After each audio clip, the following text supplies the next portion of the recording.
live yesterday, and after after being live, I took a walk, and it was one of those situations, one of those rare things that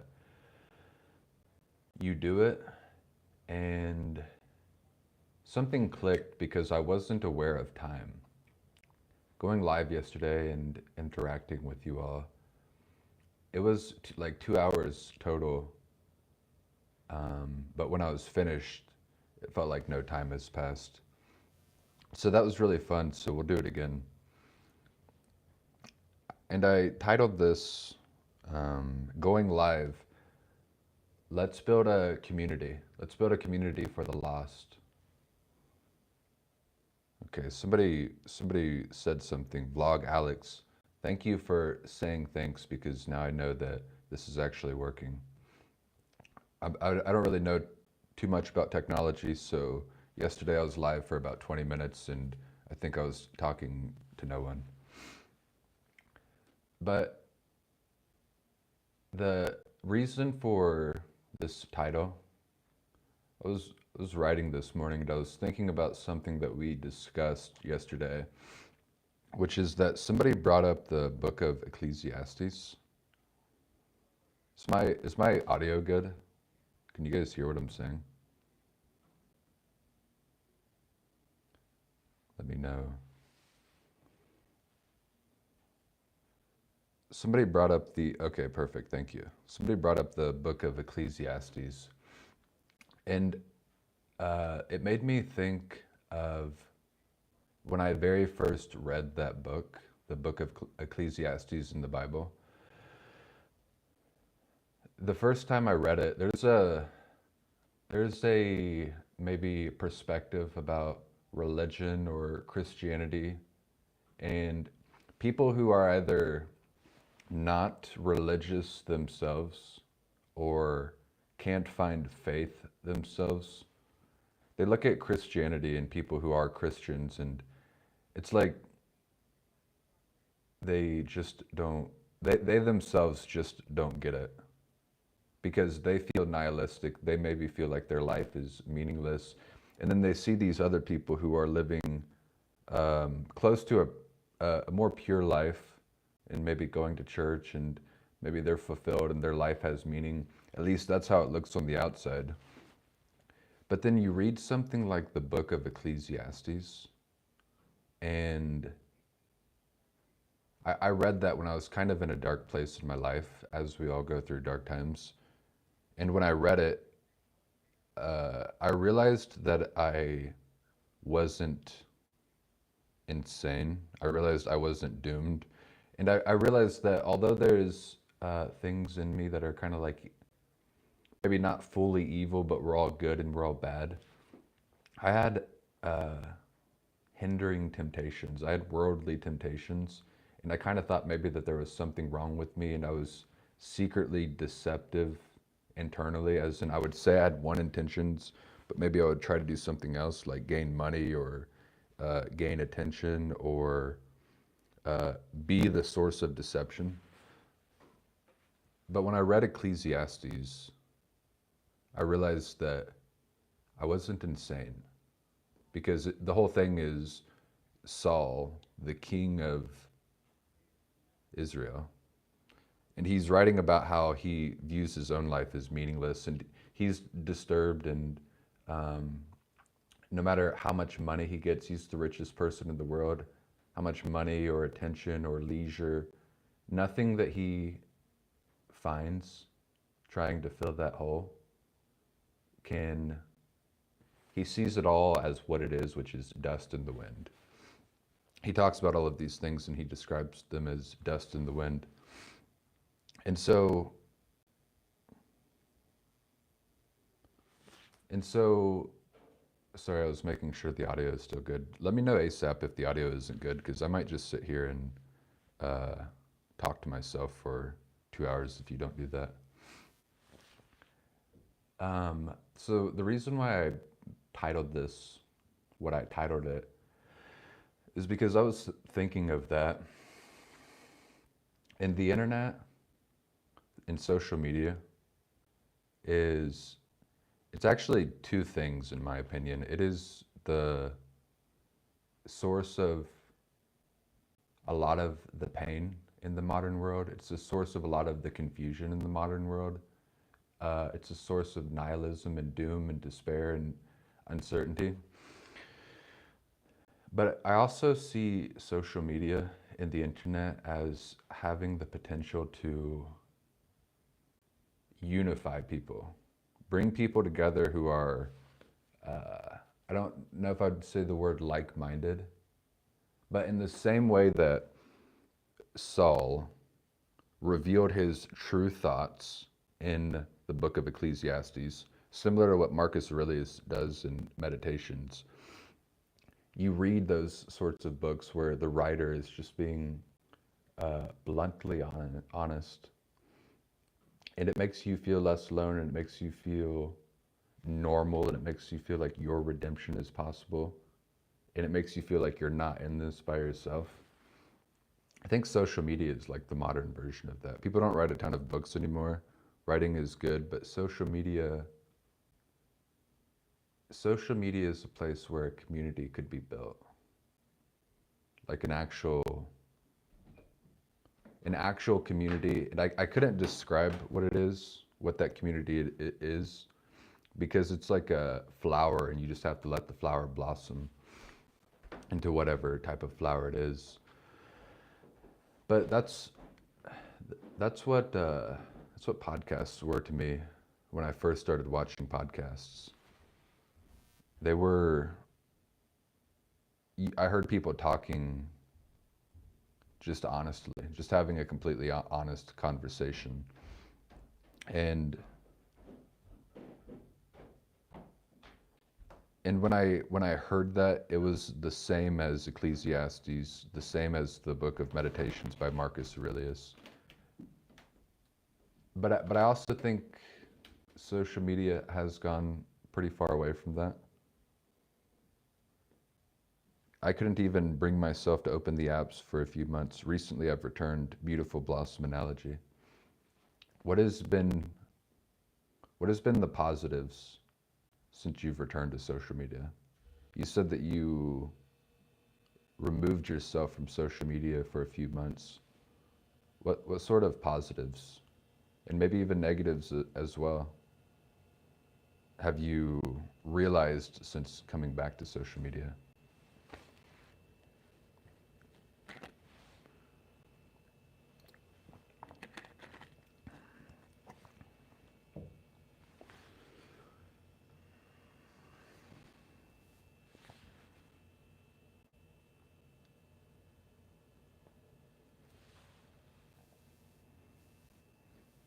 I want to make sure I'm not getting into the same spot as yesterday, where I was uh, talking for 20 to 30 minutes, but the technology wasn't working.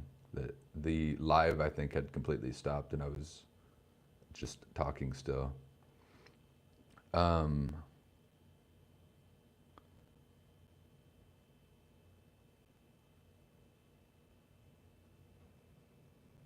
I think social media has gone to a place where you can see why it would happen. And we all know it's the case, but if you scroll on YouTube, for example, the titles and the thumbnails still can hear you. All right, appreciate that. Thank you. The titles and the thumbnails are oriented towards getting you to click. And if you have YouTube, there's something called YouTube Studio. And on YouTube Studio, you can see analytics. And so since I've been creating content, I've been immersed in it for the past 2 years. I can see how there's two metrics, which is click-through percentage and retention rate. And most people who are creators, they're not trying to. I don't know if I would say that they have bad intentions, but they don't have good intentions. They just have money-making intentions.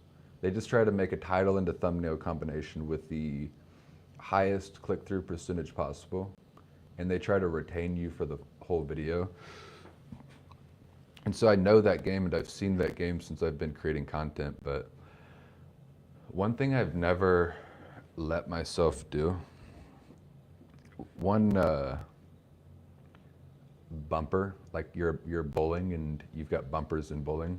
The bumpers that I've put up so that I don't go in the gutter is I always think of it in terms of create content that you would want to consume. Create content that you would want to consume. And that's what I try to do. I try to make videos that I myself would want to watch, and I've always tried to do that. And so now I'm at a point after doing this for about 2 years where something fascinating has happened, which is more people have begun to watch my videos. And the videos have become more spectacular. And I don't mean that in terms of excellent. I literally mean spectacular in terms of like a spectacle. Because my life has become, because I'm really just revealing what my life is. And so my life has hit like a rock bottom. And in that rock bottom, it's like a spectacle. It's an uncommon thing. It's an anomaly. An anomaly like the Gladiator games was an anomaly. People watched the Gladiator games just because it was a spectacle. And so some people have seen my content because it's a spectacle, but it's always been creating content that I want to consume. And so the fascinating thing is that I don't see any other way that people would have watched my videos. Some people watched it just for the spectacle, but people who have remained, people who have remained, they have to be kind of like me. Like you guys have to have something in common with me, I would assume, because I've only been creating content that I would want to consume. And so it's like been for me, but you've consumed it. And so it's a beautiful opportunity for a community. So that's kind of the reason behind the title that I chose for this live. That's been my intention, or it's been like a good desire in my mind since I first watched the podcast in 2015, that I wanted to build an online community. I took a lot of time to gather myself and refocus my energy. I felt consumed by always being available and eventually repulsed by the constant bombardment and negativity. I replaced with fitness. It's good. That's good. Fitness and training, that's like a staple. We were talking yesterday about the foundations that we have in our life. And training, working out, along with something like prayer and going to church, and for me, writing. Training is something that could be a foundation in your life. And so when you go through adversity, you maybe cling isn't the right word, but you gravitate towards those things that are stable and reminiscent of who you truly are. And training has always been like that for me. Yesterday I had a goal to run 4 miles in 30 minutes. And I was tracking the run on an app. And after I just went as hard as I could for like 20 minutes. And after 20 minutes, I finally checked the app to see where I was at for the first time. And when I checked the app, I realized that I forgot to click start run. So I was going as hard as I possibly could for like 20 minutes, and none of it was tracking. So at that time, at that moment, there was a temptation in me to just cut it short, because I didn't even track the hardest effort that I could put forward. So I was like, there was a thought in my mind was like, well, now just walk back because there's no point in continuing. But then I thought of why I was doing it to begin with, and it was for that reason, which is that when you're in the midst of adversity and when you're training and when you're pushing your body, it's arduous, it's hard, but there's a certain stability in that as well. There's a certain familiarity that you can always go back to. And so I finished the run because I remembered why I began in the first place, and I finished the run. And I felt pure peace afterward. I'm pretty sure your life will change to the positive. You need patience. Keep up with the job search. I already got a job, but the issue is that my job was across the city, and it was where my previous friend's apartment, my friend's previous apartment where I was staying. That's where my job was, and so now I'm across the city.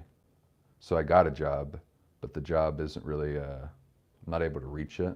And I'm only going to be in this house for 7 days total, like 6 more days. And then I'm going to have to move somewhere else again to avoid sleeping on the street because that's not sustainable.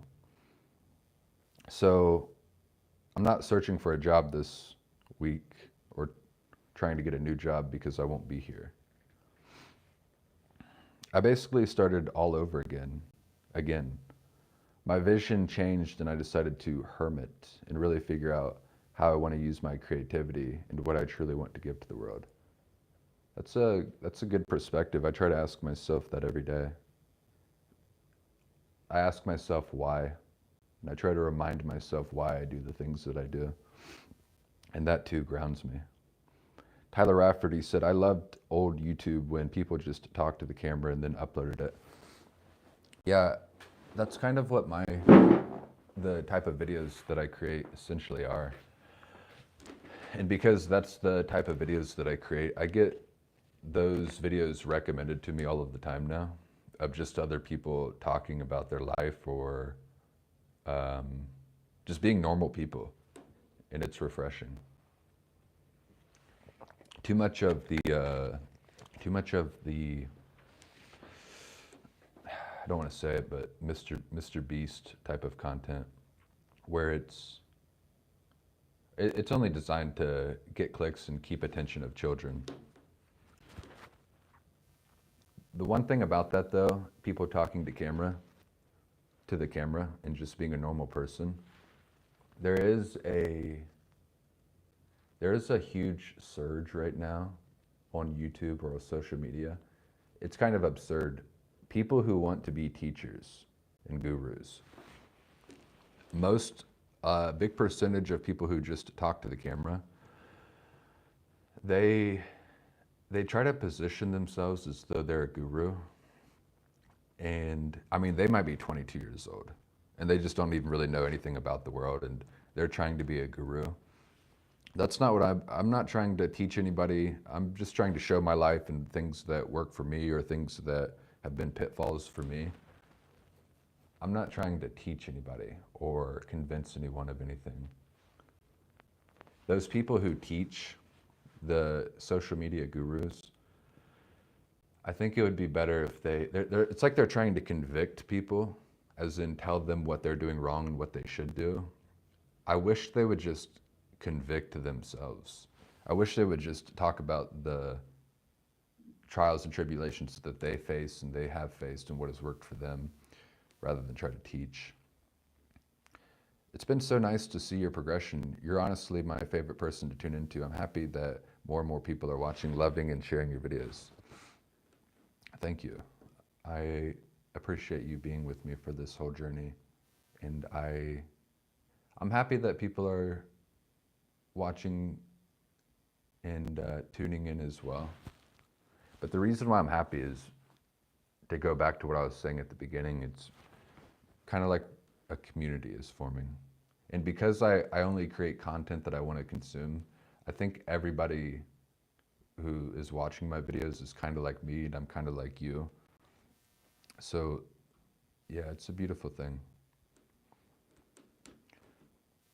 I recently lost many things, one after one. Left PhD, lost childhood love, unemployed, lost siblings bond, mother is not well, and lost hope and trust in God. I'm amazed at your resilience. And lost hope and trust in God. One thing I would um, encourage you to do then is to rekindle your trust and hope in God. Because in regards to any resilience that I have, it all comes from, it truly does all come from God. So I would encourage you to focus on that first. Regain your trust and hope in God, and everything will flow from that. Natty Ophelia, I must have come in at a weird spot. Maybe the whole thing is a weird spot. Maybe all of this is weird. All of the best to everyone struggling. Yes. Natty Ophelia, there's a song called Ophelia. I really like it. What are your hobbies? What are my hobbies? I don't know. I don't really like the word hobby because everything that I do, I'm very intentional and it has a purpose behind why I do it. And so I've never really done anything as a hobby. Uh, uh, I'm, I go all in or I go all out. And so I don't really do a lot of things just for a hobby. Maybe at some point I'll play video games. And at the friend's house where I'm at right now, he's got a video game system. And video games are fun. I just don't have the money for video games or the time to play them right now. Agree that fitness boosts you and helps tremendously. Training spiritually too is fundamental. Yeah, very, very good point. I'd be curious for you to elaborate, Z America, on how you train spiritually. I'm working on being the best version of myself, training, prayer, church, writing, all of that. Yes, amen. I gave up a lot and I have been given intangible gifts that I am beyond thankful for. Yeah, me as well. Some messages are getting retracted right now. Message retracted. I don't know why that would happen. Um, do you have a family? Yeah, I have a family, and I'm very close to my family. And I might, after the end of this week, I might have to travel and be with my family for a little bit. But that might be God's will, and if that is God's will, I'm grateful.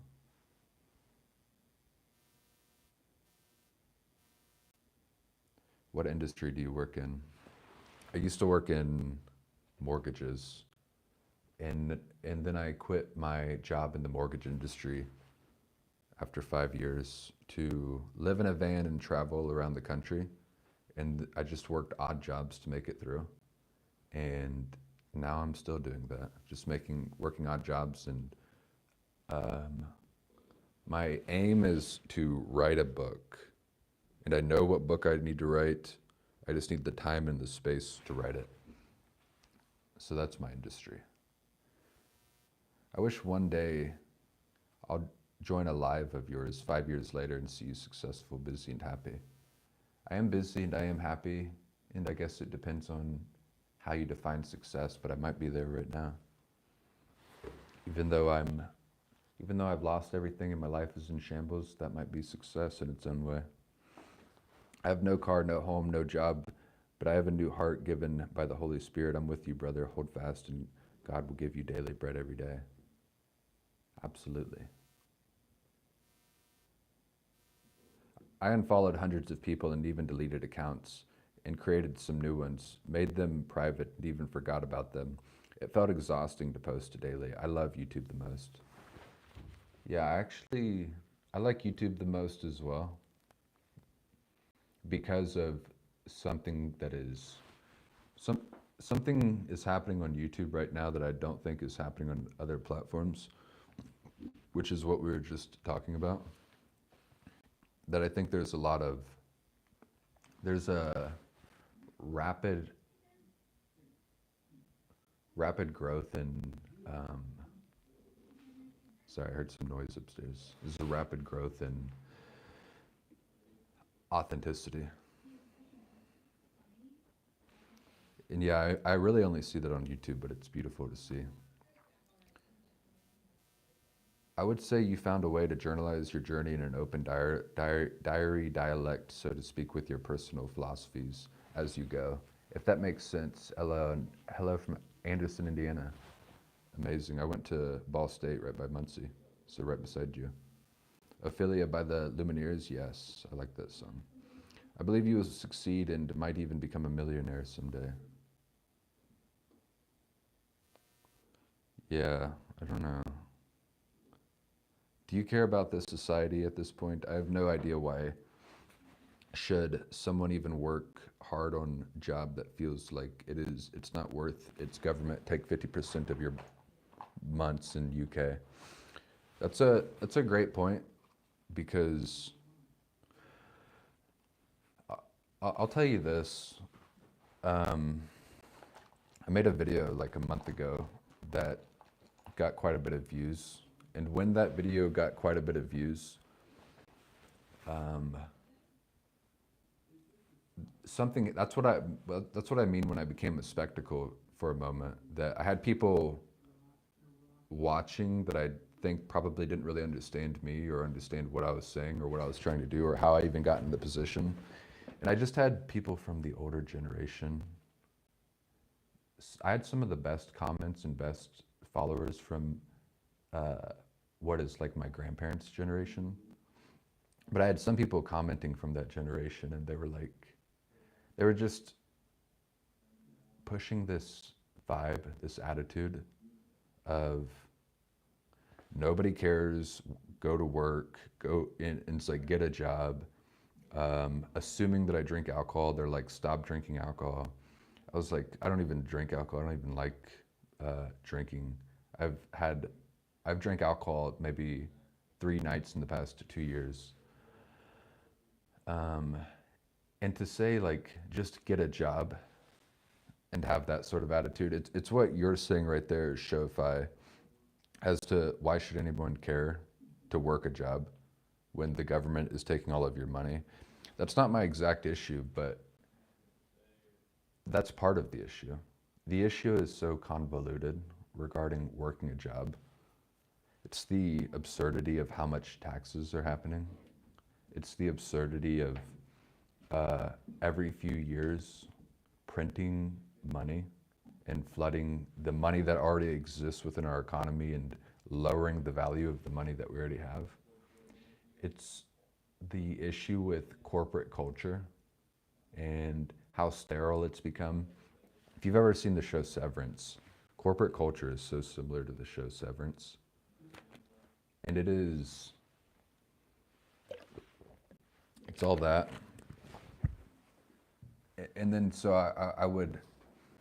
I tell my story of how I quit my job and why I quit my job and where it's led me of living in a van and writing a book and then having to move back because my van breaks down. And I tell that story and then I get people commenting, get a job, just get a job. And it's like, if that's your perspective, you've completely missed the plot. Like you just don't even understand what I'm saying. You've missed the plot because to tell somebody who is doing what I'm doing, just get a job, that'd be like, it's like lobsters when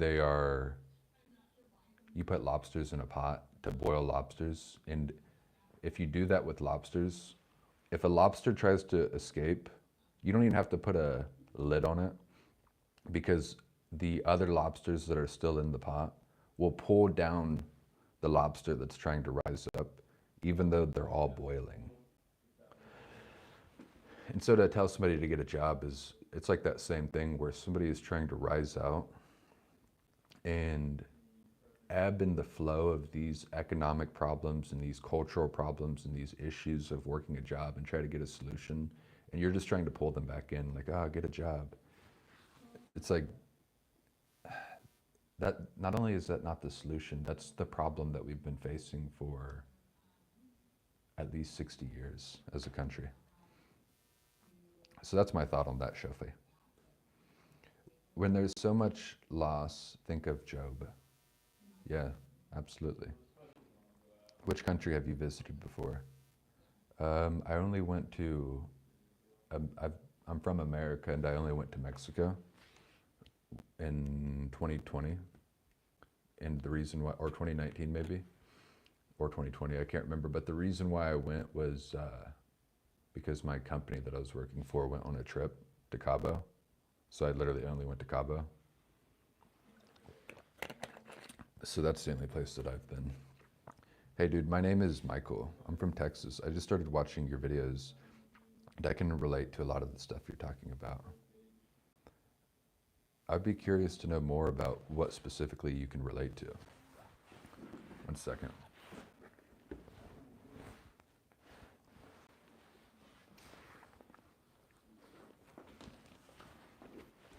I got my tablet. Yeah, I'd be curious to know what specifically you relate to. Would you like to return to the mortgage finance sector or did you not enjoy it? That's actually a great question as well, especially saying, did you not enjoy it? Because I'll tell you this, some aspects of my job were amazing. It was a sales job, so I learned sales and I learned communication and I learned how to communicate better with people and listen better. But also, after I'd been working there for about 3 years, I got promoted and I was leading a team. And as I was leading a team, I was able to get my little brother and my best friend hired into the company. And so for the last year and a half working at the company, I literally trained my brother and my childhood best friend to do the job. And then after they were trained to do the job, they were on my team. They went to my team. And I'll tell you this, to answer the question, it was one of the best experiences of my life. Like that moment when I had my brother, my childhood best friend, and my whole team that I liked everybody on my team, loved them.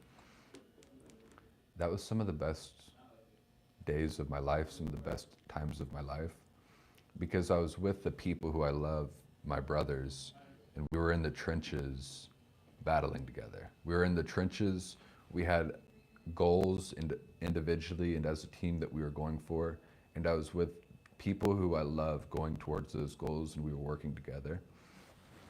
And it was amazing. That part was amazing. To go full circle, back to the title of this video, that can be done to a greater extent. That part of my life was so amazing because I had people that I love and we were going towards a goal together. And I need to get back to that with my literal brothers and friends and have a team of people that were striving towards goals together. But that same thing, to a certain extent, in a slightly different way, but the same extent, could exist online as well, where we have a online community of people who are, I used the word lost in the title, but I just mean lost in terms of, maybe you could say looking for their tribe, people looking for their tribe, and here you have found your tribe. And again, it's a flower that has to blossom, but there's few things that I've experienced better in this life than being with your people who are your brothers, people who you love, and being in the trenches battling with them. So, Easy BCLS, would you like to return to the mortgage finance sector or did you not enjoy it? To answer that question, I wouldn't go back to that sector, but there is aspects of it that I enjoyed. I need to get back to setting goals and striving for goals with people who I love, because there's few things better. You're a breath of fresh air. If you could be anywhere, move anywhere, where would that be? Where does your heart call you to most on earth? I don't really think in those ways. There's a theme in the Bible is you can knock on the door, and if you knock on a door, the door that you knock on will be opened. Ask and you will receive. Anything that you want will be given to you, for better or worse, but you can only want one thing. And so to answer your question, I don't really think of where I'd want to travel. I don't think of, I'm not thinking of those things right now because my aim is very simple. I am living with my friend right now for 6 more days. I'll probably be traveling to visit and stay with some family for a little while. But my goal is to make enough money to get an apartment and a laptop. That way I can write my book. I just think of it every morning. I imagine it every morning. And I think that's good to have it's the quote of a person who has a why can bear anyhow. I think that aim for me is right and just. It's a good aim.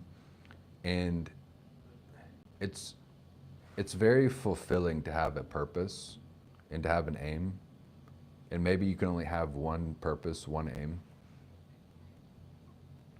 But if you don't have a purpose, if you don't have an aim, or if you have too many, or if you have a purpose and an aim that you don't care about, you'll be unfulfilled, because from my perspective, fulfillment comes from fulfilling an aim, from fulfilling your purpose. So I know that's kind of a long-winded way to say that I don't feel called anywhere except to write my book. I can do your astrology chart and tell you if you're on the right path, but it sounds like you're just looking for connection. I think I don't really need astrology to know that I'm on the right path. I think it's in my heart, but I am looking for connection, you're right. How do you survive homelessness? Do you find the local shelter nearby first? I was staying with my friend in his apartment, and then I went to, when I realized that I had a limited amount of time and was going to get evicted, I went and lived outside and went full homeless for a little bit. Not in a shelter, just sleeping outside. And when I did that's why my aim is so clear right now. That's why what I want to do is so clear. Because when I did that, I remember laying outside, looking up at the stars, and it was a majestic moment. But it was also a situation where I was like, I know exactly what I want and need. What I want and need is to get a home. So that's where I'm staying with a new friend right now. So that's to answer your question. Thank you for being real, man. The past year has been really tough. Was also facing homelessness. Thankfully, a friend offered me his room. Yeah, I've been in that same boat as well. Truthfully, I didn't realize the extent to which, I know talking about homelessness seems like, if you contemplate the idea of you yourself being homeless, it seems maybe so distant or something that you're so disconnected from that it doesn't seem like a realistic possibility that could happen within your own life. But if you're honest about it, and if you're not like just a hyper rich person who comes from a ton of money and you're going to get an inheritance or something, so you don't actually have a risk of actually being homeless. If you're a normal person and you have to work a job for food and shelter, there's like a subconscious fear in the back of your mind that keeps you in a prison, like a mind prison. And you imagine that you have to work that job, that you you don't like. Because if you don't work that job that you don't like, you'll end up homeless, or you'll end up starving. And those are terrifying things. But one of the things that I learned from sleeping outside is one, you can do it, it is a possible thing. But maybe even more important and certainly relevant to a majority of people is that that fear is there. That fear is usually in the back of probably everybody's mind of their life completely crashing and then they're homeless and they don't have enough money to put a shelter over their own head. And the issue of not looking at that fear and letting it just bounce around in your subconscious it's like the Carl Jung quote that unless you make the unconscious conscious, it'll dictate your life and you'll call it fate. Unless you realize that you're afraid of being homeless and starving, you'll work a job that you hate your whole life and you'll think that it's fate. You'll think that it's what you have to do. Tell us a good fight story. Skritz was asking about that yesterday. Let me read some more of these comments and then maybe I can tell a good story like that. And I have had to do a lot of work, but I am meditating every day, trying to be outside and live a calm life despite all the craziness. Yeah, thanks for saying that. I really like what you just said about live a calm life, because most of my own life, that actually hasn't been my aim. I'm a young man, or I've been a young man, I'm still fairly young, and I've been ambitious, and I've wanted grand things. But you get older and you realize that the things that you desire, especially the myriad of things that you desire, desiring a bunch of things, it robs you of your peace. And maybe you even tell yourself like, oh, I want to get all of these things, and if I get these things, then I'll be at peace, or then I'll be happy. But it doesn't work that way. What happens is that on the pathway to getting those things, it just robs you of your peace. And you know, and I know, we both know that if you aren't at peace when you're broke and at your lowest, you're not going to end up being happy just because you then have money. So I like what you said about live a calm life. That's all I want as well.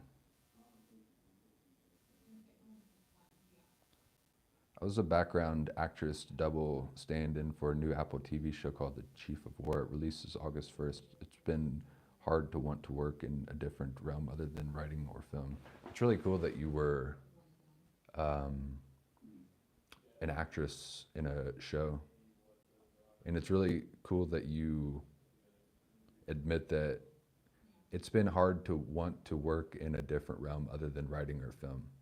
That's how I feel about writing for myself, and I love this as well. I love creating. I don't know if I would call going live creating as much as the videos that I upload are creative. This is more like a dialogue, but it's hard for me to, it's not even, to say hard isn't the right word. It's, the desire just isn't there. It's impossible. It's impossible for me to want to work in any realm other than what I feel is my purpose.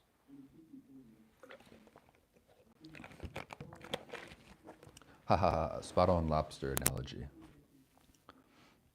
I agree with so much of what you're saying. I've struggled to understand what exactly I do want to pursue as a career. So why not rent out that basement for a set period at a certain rate that helps your friend but allows you to save, but ultimately allows you to write your book? It's not really up to me to rent out somebody's basement.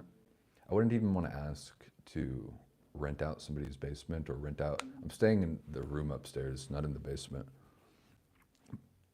If it was offered, maybe I would do that, but I don't want to ask that. The last thing I want to do is be a burden. To stay here for a week is quite a bit. Please let me know how I can donate to help with your apartment or book. Also, do you have an email or Instagram account where we could connect with you on a daily basis? Those are both good questions. I started a GoFundMe. It should be in the link of the description of this stream. Um, so I know it'll be a long journey for me to get the money that I need to get. But over these next few months, when I'm assuming I'm going to move away from this house in 7 days. I'll get a new job, and my only goal in everything that I do is get the amount of money that I need in order to get 12 months of an apartment, a new laptop because that's crucial. I made a video about it, but just so you know, my laptop, um, when I was staying at my friend's apartment, it was plugged in and we had a rainstorm. It was so unfortunate because I literally had just lost like everything I had. And it was raining one night and my laptop was plugged in and the power went out. And when the power came back on, it fried my laptop. The power surge fried my laptop. So it was just like a one-off thing. So I need to get money for an apartment, laptop. I would like to get money for a GoPro. I would like to get a GoPro because then I could make better videos as well.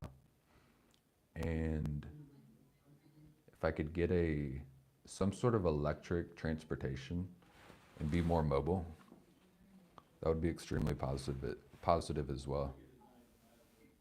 So that's what I'm trying to. So to answer your question, Karina, there's a GoFundMe in the link if you want to participate. I appreciate it. Don't feel coerced though. And in regards to where we could connect with you on a daily basis, as of right now, I'm just uploading videos every day. And I might go live every day because I like it. It's fun. I like communicating with you guys. Time flies. We've already been doing this for almost an hour. And it feels like about 5 minutes because it's fun. Or perhaps you could consider some FB or WhatsApp group for our community. I don't really know too much about Discord, Karina, but I think Discord would actually be a good group. And I'm in a few Discord groups right now that a different friend of mine started, and maybe we could join up in there. When I considered astrology, I was referred to Isaiah 47:13. I'm going to look that up real quick.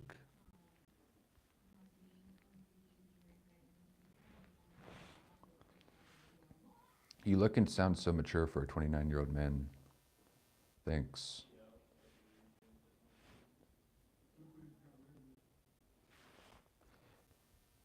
Anything within His will, anything within God's will. Connection to our fellow humans is such a massive part of our life, and this society doesn't value collaboration over competition. Yeah, that's very well said, human condition. That's my point, actually. I like the word collaboration as well. I think I think the times are changing, and I think we're going to go to a place where that flips, where collaboration is going to be valued more than competition. I'm trying to find Isaiah and read that verse.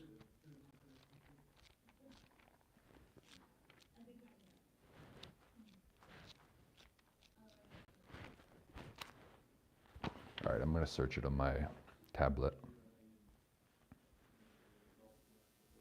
Praise God.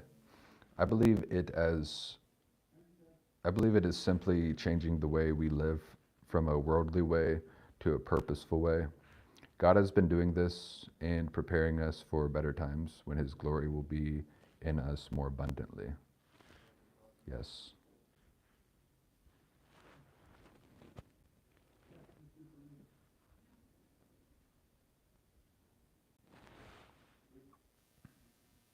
Not seeking external validation, but internal, which I think aligns you directly with the people and things meant for you. Have you thought more about the GoFundMe? God is telling us to help you, and we all want to. Yeah, I want to comment on that as well. what you just said. So yeah, to answer your question, EasyBCLS, there is a GoFundMe, should be in my link in the description right now. But in regards to that, I put a comment a few weeks ago under one of my videos because a lot of people have been asking to donate or for me to even just turn on the thanks button and have the ability to donate.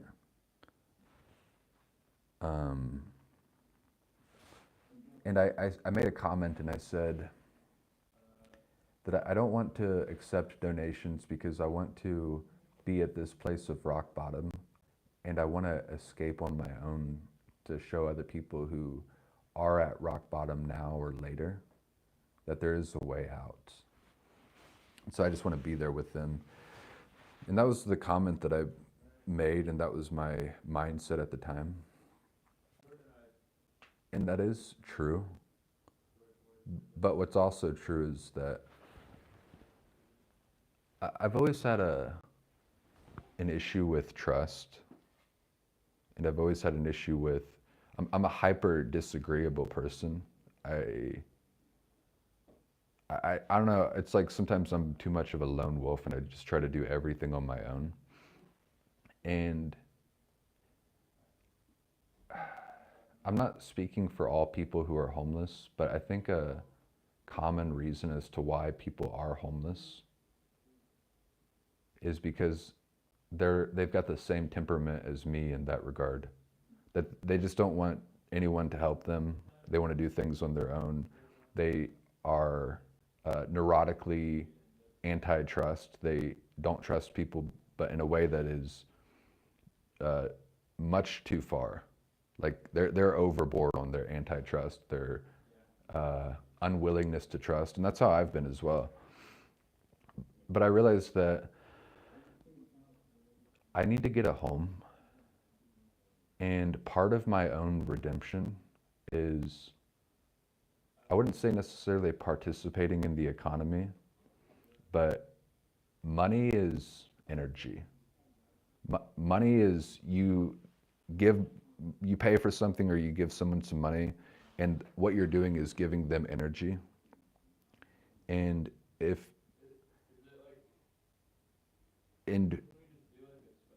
trading energy is good, buying and selling is good, giving and receiving is good.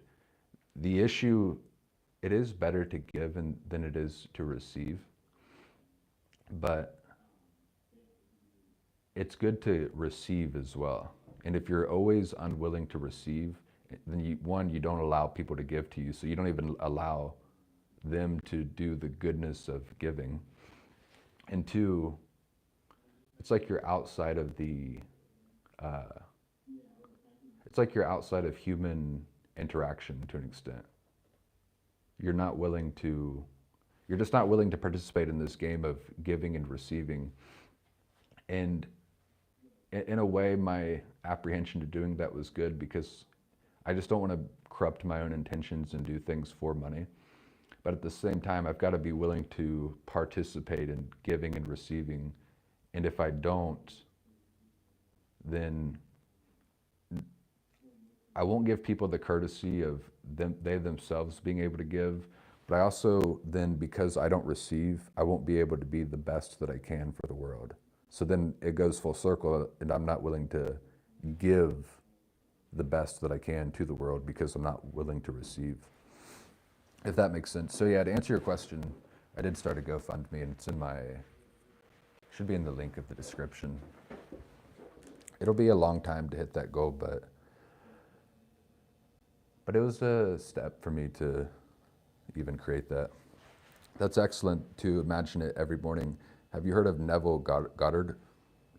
He speaks of Jesus as well, but teaches SATS, which is visualizing living in the end result of the desire in AM and PM. Yeah, I haven't heard of Neville Goddard, but there is something about all of that which is true. Somebody who I understand that somebody like this has a shadow, and good traits and bad traits. Maybe the bad traits even outweigh the good traits. But somebody who's got an interesting mindset is Conor McGregor. And Conor McGregor is a UFC fighter. And one thing that he did, which was absurd but amazing at the same time, is that when he was coming up in the UFC, he would claim victory before the fight. So you're going in there and you're just in a cage with another man, but he would confidently and boldly claim victory before the fight. But not only that, he would say how it was going to happen. He would visualize this. He would spend his time training, yes, but he'd always be visualizing how he was going to win the fight. And then he would state to the person he was going to fight, this is how I'm going to win the fight. And yeah, so I say that because there's a lot of value in visualizing a goal and visualizing the specifics of the goal and then uttering what the goal is, saying that you're going to bring it to fruition. And I think when you do that, there's actually, that's the knock and you will receive. If you knock on that door and if you visualize what it is that you want to accomplish, go for it, go all in, and you will receive it. You will accomplish it. My purpose is as Jesus to fulfill the will of my Father in heaven, living in his image. Me as well, chosen. Angel Blanco, DTLA, good to see you again. Amen. Nice answer. Feeling called to write the book is the best form of time travel anyway. Love it. Yeah. Yeah, writing a book is time travel, especially the book I'm trying to write, because a book is a character progression. Among other things, it is character progression. But the specific story that I'm writing this time, there's several characters, all within their own progressions. But I'm a third-person narrator, and the only way to make the story come alive is to fully immerse myself and step into the shoes of the characters. And so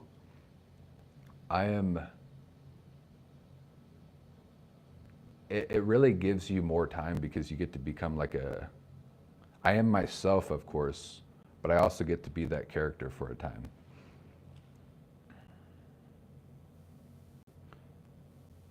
Chevy Chase returns, have a shave and go to Hollywood Duty Woody. Again, you said that yesterday, but I don't know if, I've heard different actors, but I don't know if Chevy Chase is indicative of anything about me. I don't know if that's a good one. Remember to hit the like button. Yes, MS Gospel of Christ Jesus. Thank you. Please hit the like button. I've camped outside, and going to the bathroom around midnight is a drag and darn cold. Yeah, somebody said Motion Potion says it's very quiet. Is it still quiet? I gotta catch up on the comments. We're falling behind. Hopefully this makes it. Let me move this up.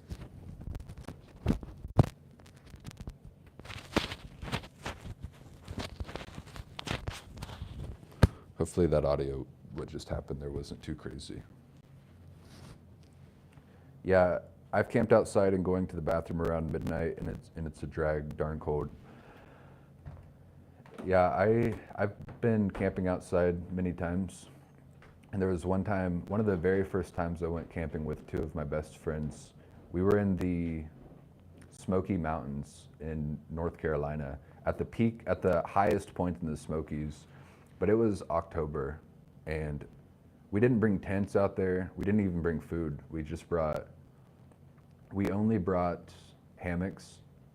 That's what we slept in, was hammocks. And at nighttime, the temperature dropped like 15 degrees below freezing. And so we were in hammocks. So hammocks are hanging from tree to tree. And so you can imagine, if you're on the ground, at least you can wrap up in blankets and protect the heat within your own body and connect it to the ground.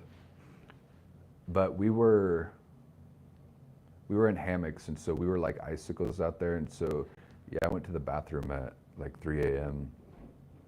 and it was brutal.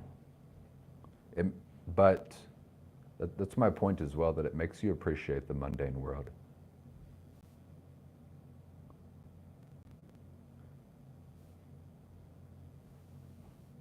Dear friend, please save your live session. I would like to rewatch and listen, and I bet it will work for others too. We appreciate it. Much love for you. Let me know.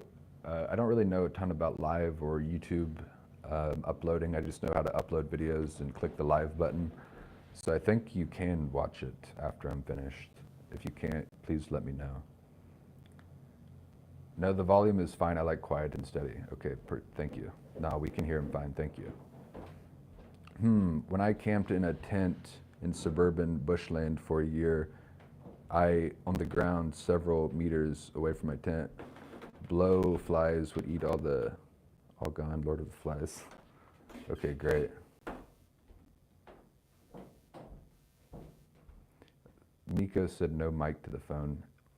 There's a little bit of, there is mic, I've got a mic on the phone right now, but there's noise in this house. So if I detached it, I think you would hear a bunch of other noise. The Son of Man has nowhere to lay his head. Nothing in this world satisfies or gives mankind rest like Jesus, who is the Sabbath rest. Yes. Thank you, man. Peace is so much to me at this point. I am 31. Human condition company. Peace is everything. God is everything, and God gives peace. The things you own can end up owning you, so beautifully said. Must be happy to get happy. Yes. Yeah, you just have to be happy with when you have nothing. That's what I try to do. And I try to always stay aware of the fact that if I can't find happiness now at my lowest when I have nothing, I certainly won't be happy once I have things, assuming that I get to a point where I have things. I honestly feel lost myself for a lot in my life. It's difficult to move forward because I feel divided within myself. It's difficult to adapt to society. I'm a man and I feel guilty for being sad. Yeah, I wouldn't feel guilty for being sad. There's one, I'd be curious to know how old you are and what kind of job that you work, Christmas 87. But one thing I'll say about that is, to go back to what we were saying about the current online culture, the internet culture, and the overabundance of teachers and gurus online. The ethos that exists within our culture, and specifically online right now, is like this fake hyper-masculinity of these guys talking about getting a Bugatti and drop shipping and things like that. And they have a inverted view of masculinity.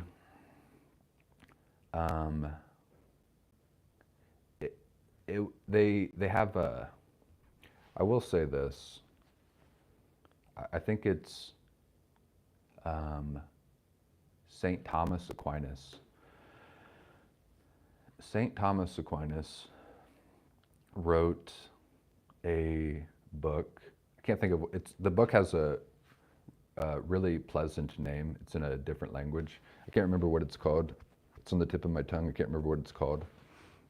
But within this book, he talks about different religions other than Christianity, and he talks about how the thing about following Christ in Christianity is that what other religions do, and you can see this if you research other religions and if you listen to other people who follow other religions talk, they worship carnal pleasure.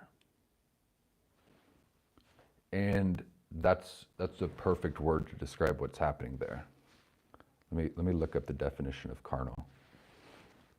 Carnal is relating to physical, especially sexual needs and activities.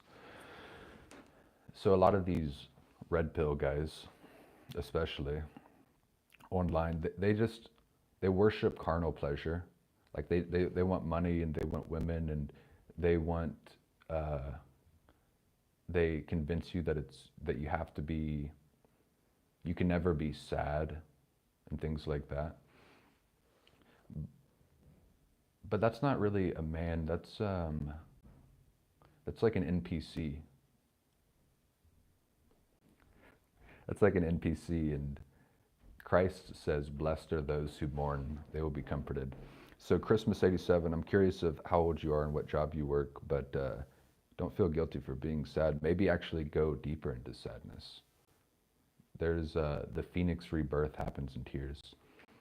Have a shave and get some professional pics taken. Contact an agent and get into Hollywood. Chevy Chase duty.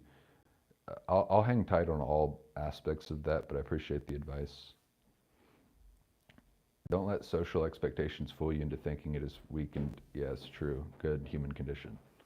I heard picking peaches is one of the hardest jobs farming. It's so itchy. That might be fun though. The story reminds me of the song Through Heaven's Eyes by Prince of Egypt. I'll have to check that out because I've never heard it. Okay, then sleep in a tent in suburban bushland and crap on the ground every day. Yeah, I don't know if what you're getting at with that, because I was just saying to not do that. But definitely go camping to get good perspective. Sleep outside and it'll make you appreciate the fact that you have a shelter. Once you belong to Jesus and your eyes have been opened, there is no going back to the ways of this world. You can't unsee what he shows you. Kind of. I think you always have free will, and you can actually choose to unsee what he shows you.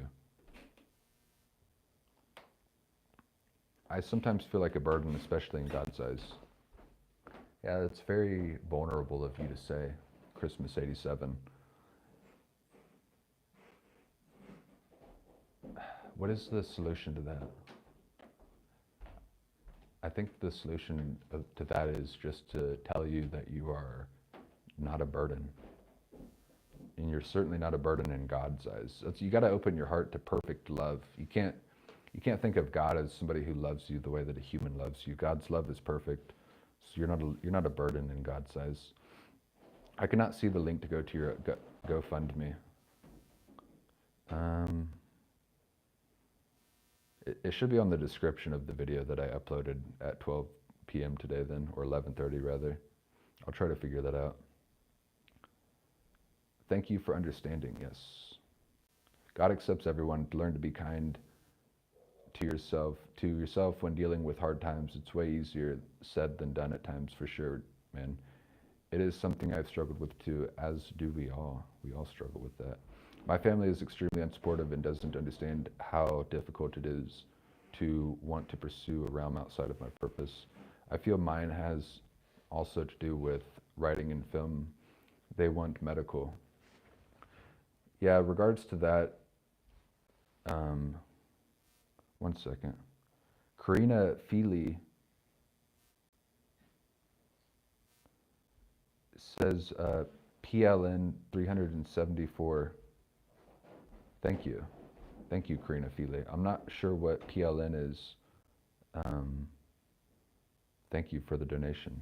I appreciate that. That'll go, everything donated, everything is going towards getting an apartment. I don't know what PLN is though, so let me know what PLN is, if that's like a form of currency. Yeah, in regards to your family being unsupportive,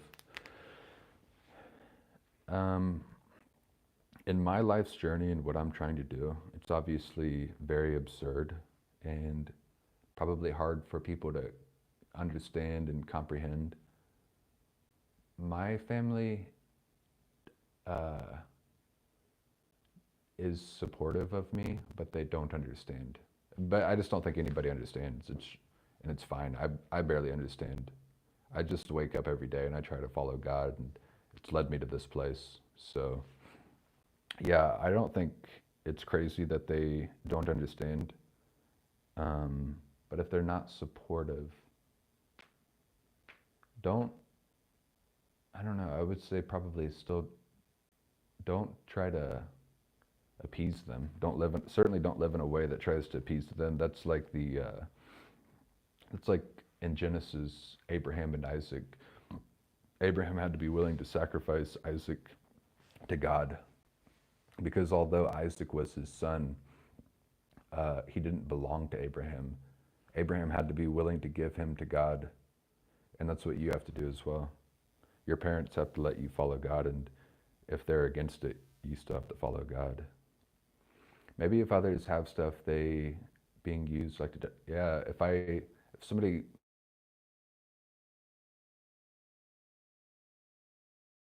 got a phone call. Yeah, if somebody didn't want a GoPro for whatever reason, GoPros are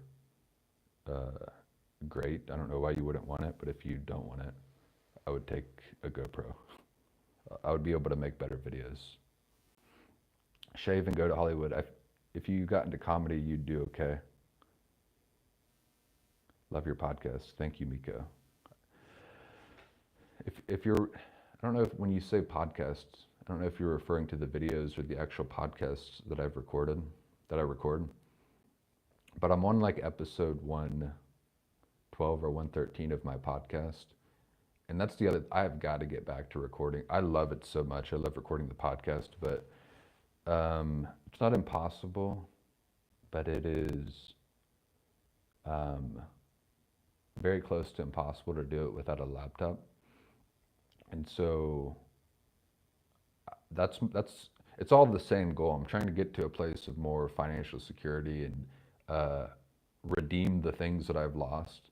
And I need to redeem the things that I've lost so I can write my book, yes. But I'm not trying to do too much, but I like the content as well. I'm going to keep making videos, and I'm going to keep recording podcasts. Maybe the thing I'm most excited to get back to doing is recording podcasts. I've just got to get a laptop. I'll admit, I tend to become my own punching bag. Definitely easier said than done. Again, thank you. Yeah, becoming your own punching bag is a tough thing, because if you find yourself beating yourself up and being really hard on yourself, then like the pendulum swings in both directions, and you might be really hard on yourself, but then your reaction to being really hard on yourself might be to beat yourself up, like to judge yourself for judging yourself. And then you're in a box, because you beat yourself up, and then you beat yourself up for beating yourself up, and it's like a downward spiral. That's why I like the word peace. Just be at peace. I'll say this as well. There's a creator that I really like. I view content as well, of course. And if you guys have seen the Cowboy, Dry Creek Wrangler School, Dry Creek Wrangler, that guy has got a video called Be at Peace. And I listen to that video quite often, because I just love he's just an old cowboy, and he's putting it in the most simple terms possible.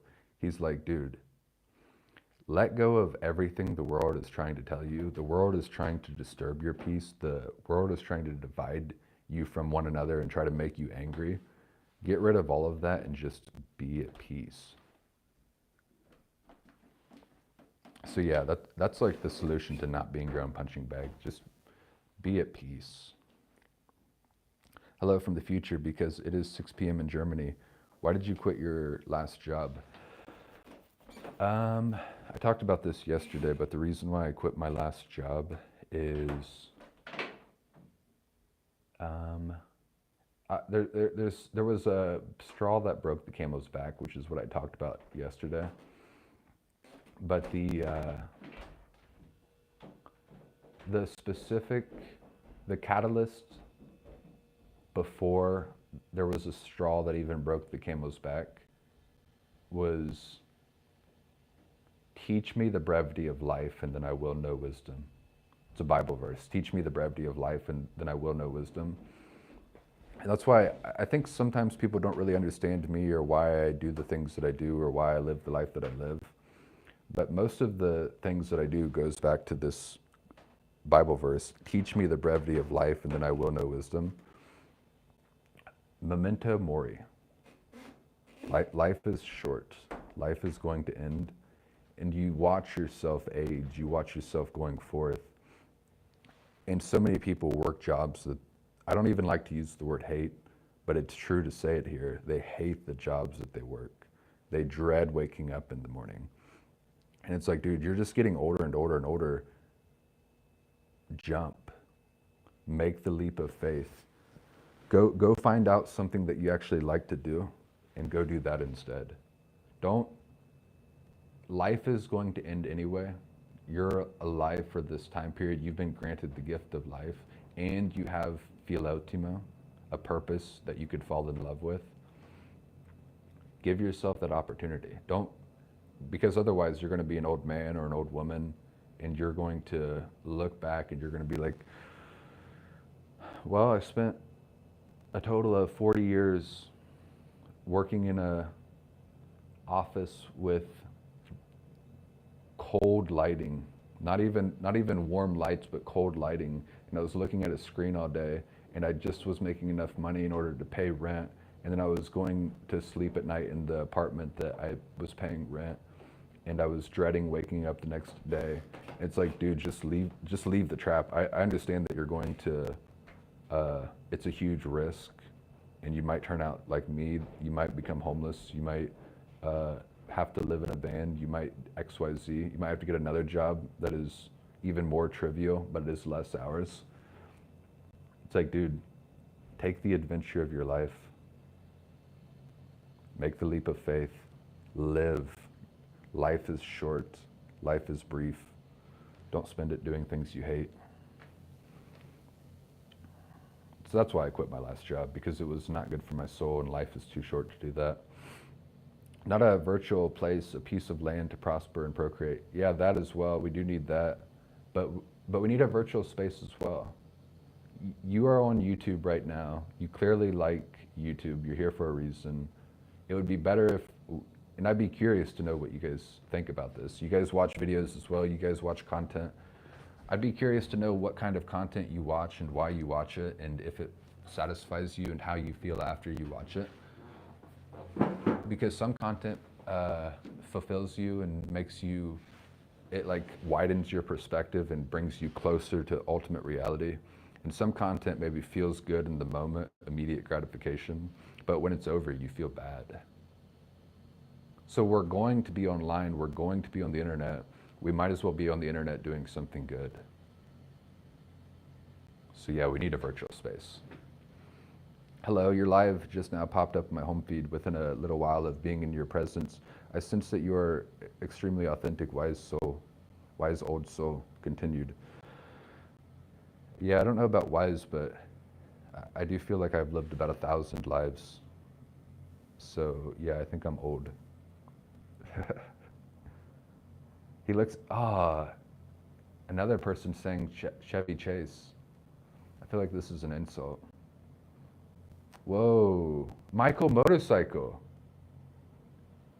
Michael Motorcycle, $299. Thank you, Michael Motorcycle. You're back again today.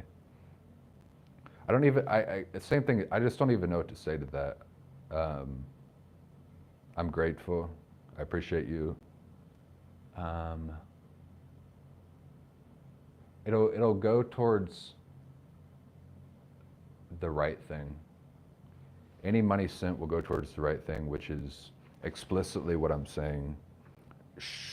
Bringing my book to fruition, getting a space, getting a laptop. If I can reach the point of getting a GoPro and even maybe electric vehicle, a motorcycle, not a motorized motorcycle, but something to be more mobile. I appreciate you. Thank you. Deserted Sand send 300. It's a different currency than dollars. I don't know what that symbol is. I don't even know. I have no idea how much it is, but thank you. I appreciate you. I'd be curious to know what currency that is. Deserted Sand. You contain an enormous inner depth inside of your being, heart, and soul. I feel grateful to have happened upon you right here, right now, hearing the inner workings of your thought process. Yeah, let me know the inner workings of how your mind works. Hope so, my brother. I hope so as well. I'm brand new to posting here on YouTube and feel very happy to come across a genuine, raw, Real soul, I send you much love and light. Most sincerely, Red Rose. Red Rose, appreciate you, Red Rose. Thank you. Isaiah, Old Testament. Oh yeah, I forgot to. I was looking up that Bible verse. What's the exact Bible verse again? Z America. I was scrolling through my Bible. I'm not stumbling upon Isaiah. Sometimes I think that I get Isaiah confused with Kings, because Kings talks about Elijah, and the name Elijah and Isaiah are really similar to me. I'm scrolling up and looking for what that verse was, because now I'm in Isaiah. Do, do, do, do, do. Do, do, do, do, do.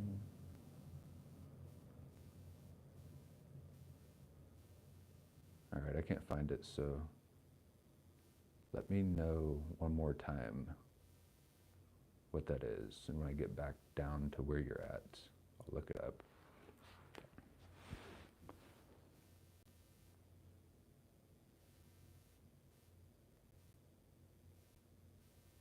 Do, do, do, do, do, do, do, do, do, do. Trying to get back to where I'm at.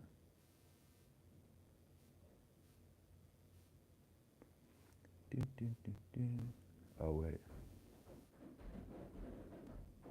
Yeah, let me send that again, please. Send the Isaiah Bible verse again.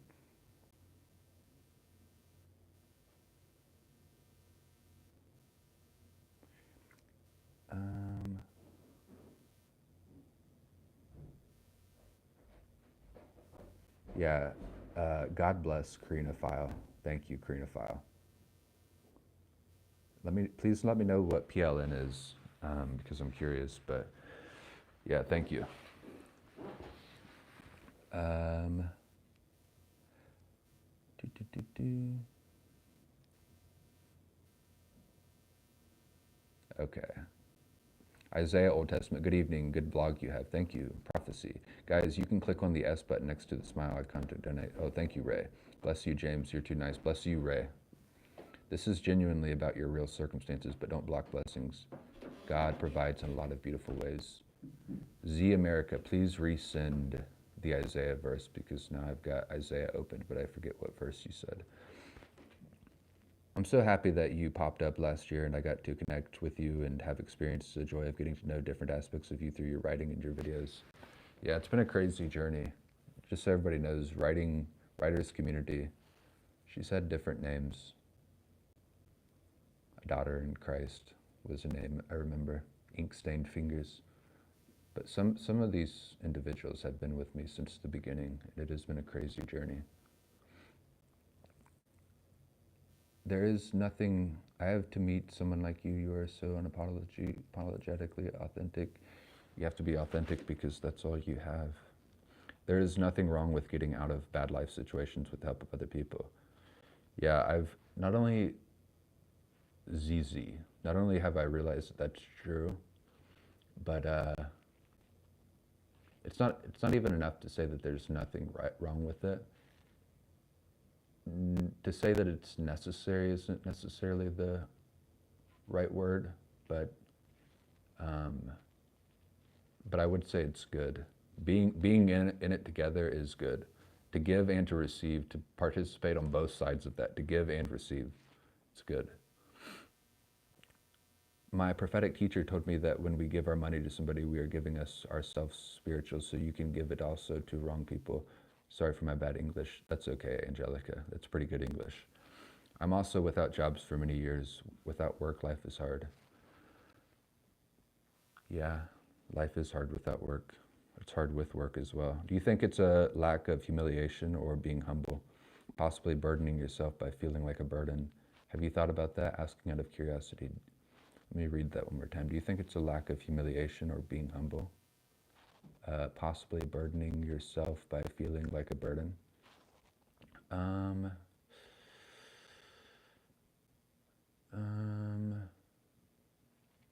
Sorry, I can't really comprehend. I don't know exactly what you're asking. I've been unemployed since January. I regained my health and my relationship with Christ. Work was crushing my body my moral compass, and I chose to accept this severance in exchange for my health. I regained my health and my relationship with Christ. Well, that's what's crucial. That's the regaining of your soul.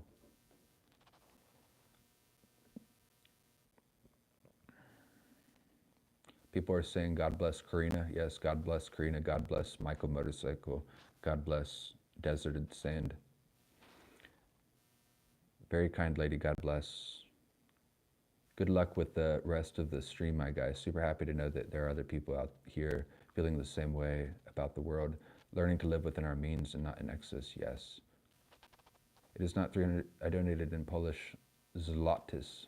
Aim was 100 USD. Thank you, Karina. 100 USD. And that's good to know that it is zlotys. I thought Poland was on the euro. Karina, you're a boss. Yeah, you are a boss. It's fine. I highly recommend you equip yourself with the perfect preserved word of God, which is the King James Bible, and get out of your modern Antichrist version that is not God's word. Please take heed. Boris. That's one, I'll be honest with you, that's one of the things that I just can't stand, because it is the division that we're facing in this world. It fragments to an unbearable degree with perspectives like that, because the King James Bible was written by a man named King James. It's not the original. So that is translated. If you want to be the preserved word, then learn how to read Greek. That way you can actually read the original language of the New Testament, or at least read the Greek English interlinear version. But yeah, let's not worship the King James version, because that doesn't make sense. Yeah, performative masculinity, exactly. They're trying to smoke cigars, not because they like cigars, but they think that's what a man does, but they're not a man. They're insecure. Karina is a big time boss. I hope God gives back to you double. I hope so as well. I will say that you would definitely do well at any TV, film, commercial audition. Book narration would also be awesome, because you have such a strong yet soothing, kind voice. Shave or no shave? Yeah, no shave. When I gave my life to God, he took away my alcoholism. I surrendered in 1999 and he opened my eyes. 6 year reading his word every day. Real quick, Maximilian donated 10 euros. Thank you, Maximilian. Appreciate you. Thank you. I'm grateful. Let me know if you guys think there's something else I should do with people who donate money, because I'm humbled and grateful. And I want to give them more thanks, but I don't really know how to do that. In regards to God taking away your alcoholism, I'm curious to know what you guys actually think of alcohol as well.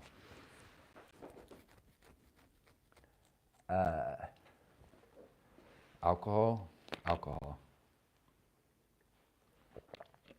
When I was in my early, I'm from a small town, and it's just how it works in a small town as well. But I was drinking alcohol when I was like 17 years old, maybe even 16. Drinking too much alcohol, and I drank from like 16 to 22, 23 maybe. But around like 23, I was nearly just completely done with it. Because it makes you sad. And I'll still drink from time to time, like once or twice a year. But I don't even like the feeling really of being drunk. It's not even the hangover the next day, but being drunk, like even in the midst of it, it kind of makes you sad being in the midst of it. So that's good that your alcoholism is gone. Amen, Angel. Yes, EJ San Emmanuel, Summa Theologica. Thank you. That was what was on my tongue. That's the book that St. Thomas Aquinas wrote. Thank you. Scripture is the living word. When we have the Holy Spirit, we read it differently. Yes, true. That is true. I've been watching you for 2 months now. I love your journey and mindset. Stay blessed. Thank you. I'm glad that you've been on this journey with me, and I hope you'll continue, because we're at the beginning of the journey. This has barely even begun. If God thought you were a burden, Jesus would not have died for you, but he did because you are valuable to him. You're more valuable than you can comprehend. And there's Michael Motorcycle and Deserted Sand donating. Thank you again, thank you. Ray said, oh my gosh. Ray is a frequent commenter. Ray leaves good comments. I'm glad to have you in here, Ray. At Chosen, thank you very much for your kind words and expressing God's will. Yes, your GoFundMe is very hard to find and it does not appear as a link. It needs to be more obvious. I'll fix that when we're done here. That's fantastic to both Michael and Deserted, yes. You're going to reach 1 million subs easy. Your content is so underrated.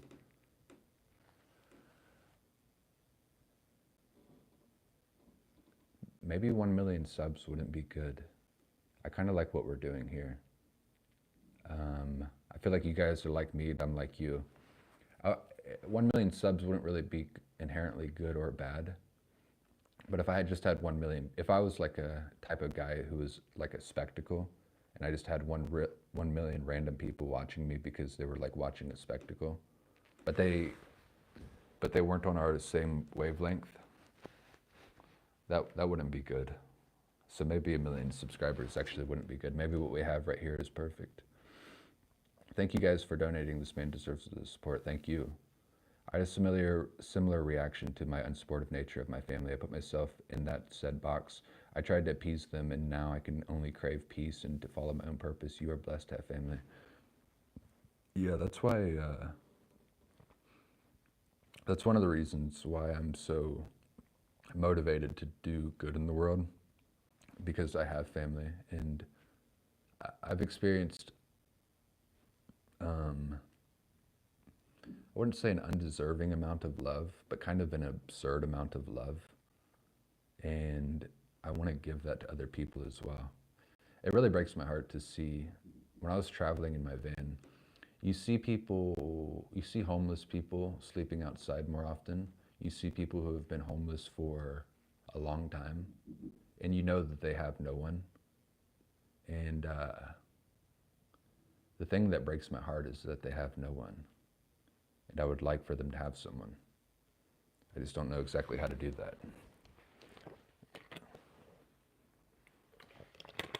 St. Augustine has great works as well. Yeah, Confessions is a great book. I haven't read the whole thing, but I've read parts of it. Thank you everyone for donating and supporting James. This is awesome. I've been trying to find peace all my life, and I'm 64 and still haven't found it. Michael Motorcycle. I'd be curious to know, Michael Motorcycle, why do you think you haven't found peace? What is the peace that you're looking for?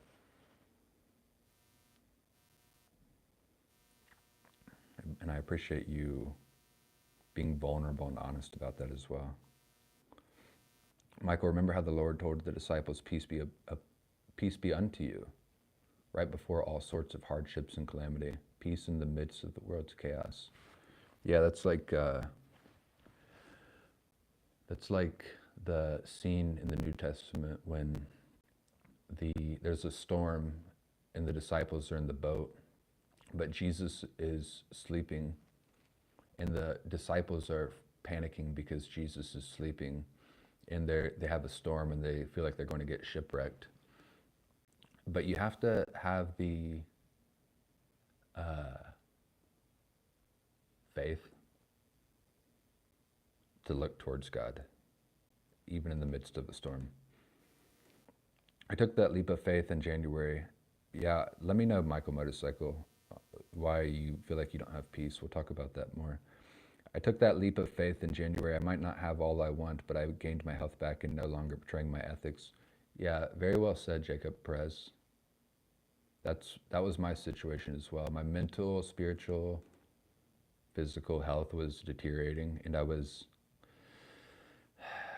it didn't even need to happen explicitly. It's like the corporation was, or the company, I don't even think it was a corporation, It was corrupting my it was corrupting my mind, and maybe my ethics didn't become corrupted, but I was immersed in corrupted ethics all around me.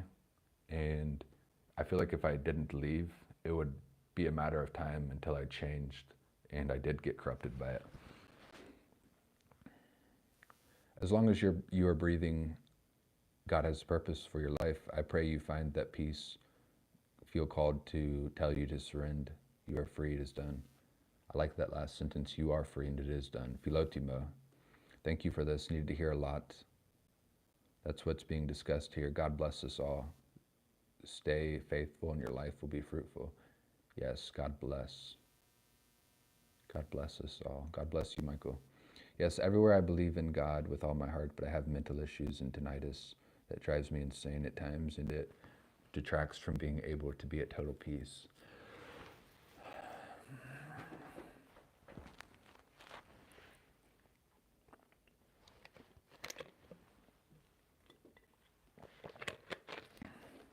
Yes, everywhere I believe in God with all my heart, but I have mental issues and tinnitus that drives me insane at times, and it distracts from being able to be at total peace.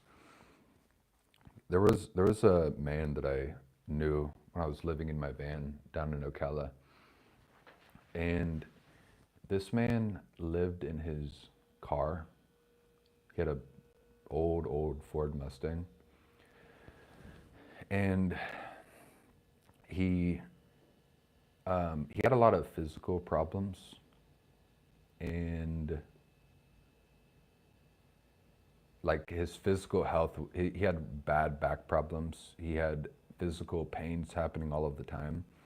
He would describe his ailment to me as clinical depression, and he said nobody can understand what it's like to have clinical depression.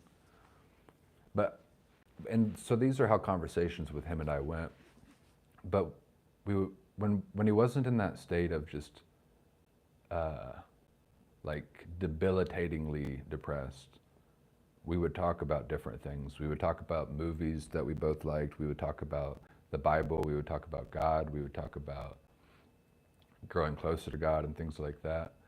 So he was a Christian and he believed in God, but he was also suffering from debilitating depression and physical pains. And one thing I didn't tell anybody that I lived in a van except my girlfriend and her family, of course. But I didn't tell any of my coworkers. But about 2 months, or not 2 months, about 2 weeks before I left Ocala, I told this man, we were in the midst of a conversation, and I was like, man, I hope you keep this between you and I, but I just wanted to let you know that I too live in my vehicle. And he was pretty caught off guard by that. He didn't expect that. He's like, you live in that vehicle just out there? And I was like, yeah, that's where I live. I live in there. And he was caught off guard.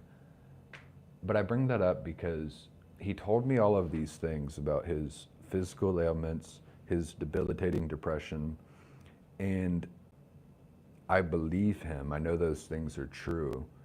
But he also told me about how he was, what would I say? He was estranged from his family. He had a daughter and a wife, ex-wife that had passed away, and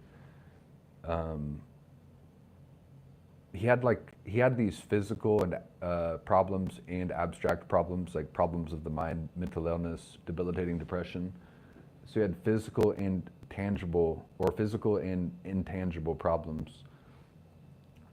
But he also had tangible problems, like he was clearly in a state of loneliness because he's just in this city where he lives in his vehicle, and his family, the people that he, like his actual daughter and his extended family, his brother and things like that, are in a different city. So he's completely alone, living in his car in this place by himself.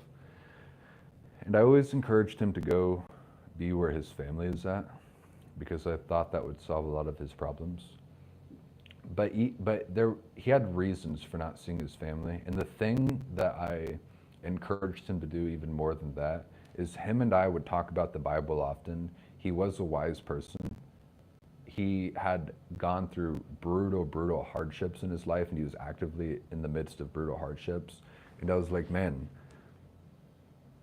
go tell people, go talk about it, go start a YouTube channel, go start something, just start telling people, talk about these things that you love, God, the Bible, your journey, because it'll serva me, servabo te. And that's a Latin phrase that means save me and I will save you.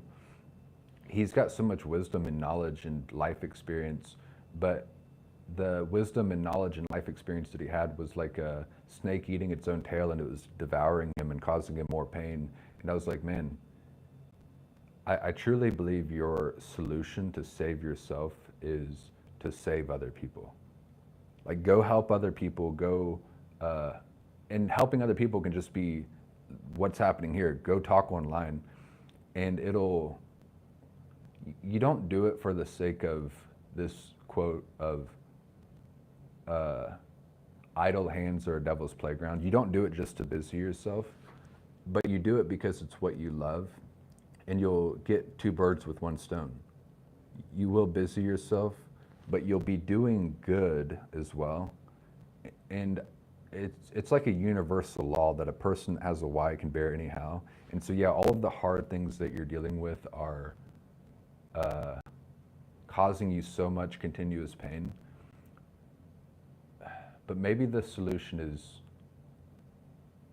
to just try to make other people's life better. And then you'll be engaged in this save me and I will save you. Servame, servabo te. So I say that because tinnitus is brutal, Michael Motorcycle. I don't have tinnitus, but I know people who have had it or have it, and it's horrible.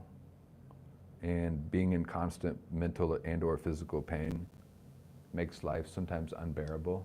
But maybe there is a solution in a place that you would never expect, which is just by something like going online and being vulnerable. Because doing so would busy you a little bit, but the key point is that it would certainly help other people. And then by you witnessing the fact that your pain is going towards a better purpose, which is helping other people, maybe it would make it all worth it. That's just my thoughts. Love your videos, man. Was homeless for a few months. Would you ever want to buy a car to live in, man? Yeah, that's like what all of this is about. I got here because I lived in a van for a year and a half. So I already did that. My pleasure, brother. Use the money however you want. It's yours. Yeah, but it'll be used for things that are... The cool thing about being in a proper... Receiving money in a way that you... At my last job, I made a lot of money, but I was tempted to waste the money essentially because I earned it by working hard. But because I earned it through a job that I hated, I kind of felt tempted and compelled to just blow all of the money because the money came from a place that I didn't like the process of getting the money. And so I wasn't really compelled to use it wisely. But I got that money came from a way that I love, which is from creating content and interacting with you. And so the gratitude makes me more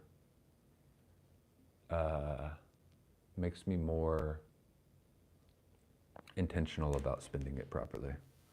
But what is it with one Mose 317 on the topic of men? First, I don't, you'd have to elaborate on that. The inner workings of how my mind works is pretty complicated. Yeah, me as well. No problem, Ray. I'm a former Marine as well. Thank you for your service, Michael Motorcycle. The friend that I was just staying with was a Marine. Two of some of my best friends were Marines. Right after Proverbs. Yeah, I'm in there, but I need the actual verse now. I'm in Isaiah. Okay, it's coming up. You are most welcome, and what a great community that is forming here amongst the chat. Yeah, I couldn't agree. I appreciate all of you. We did get some people when I created a video that was popular like a month and a half ago. We got some people who just missed the plot and the theme. They just didn't get it. But now we've got the squad here now. All right, we're going to take a quick intermission to read Isaiah 47:13 because now we have it. Isaiah.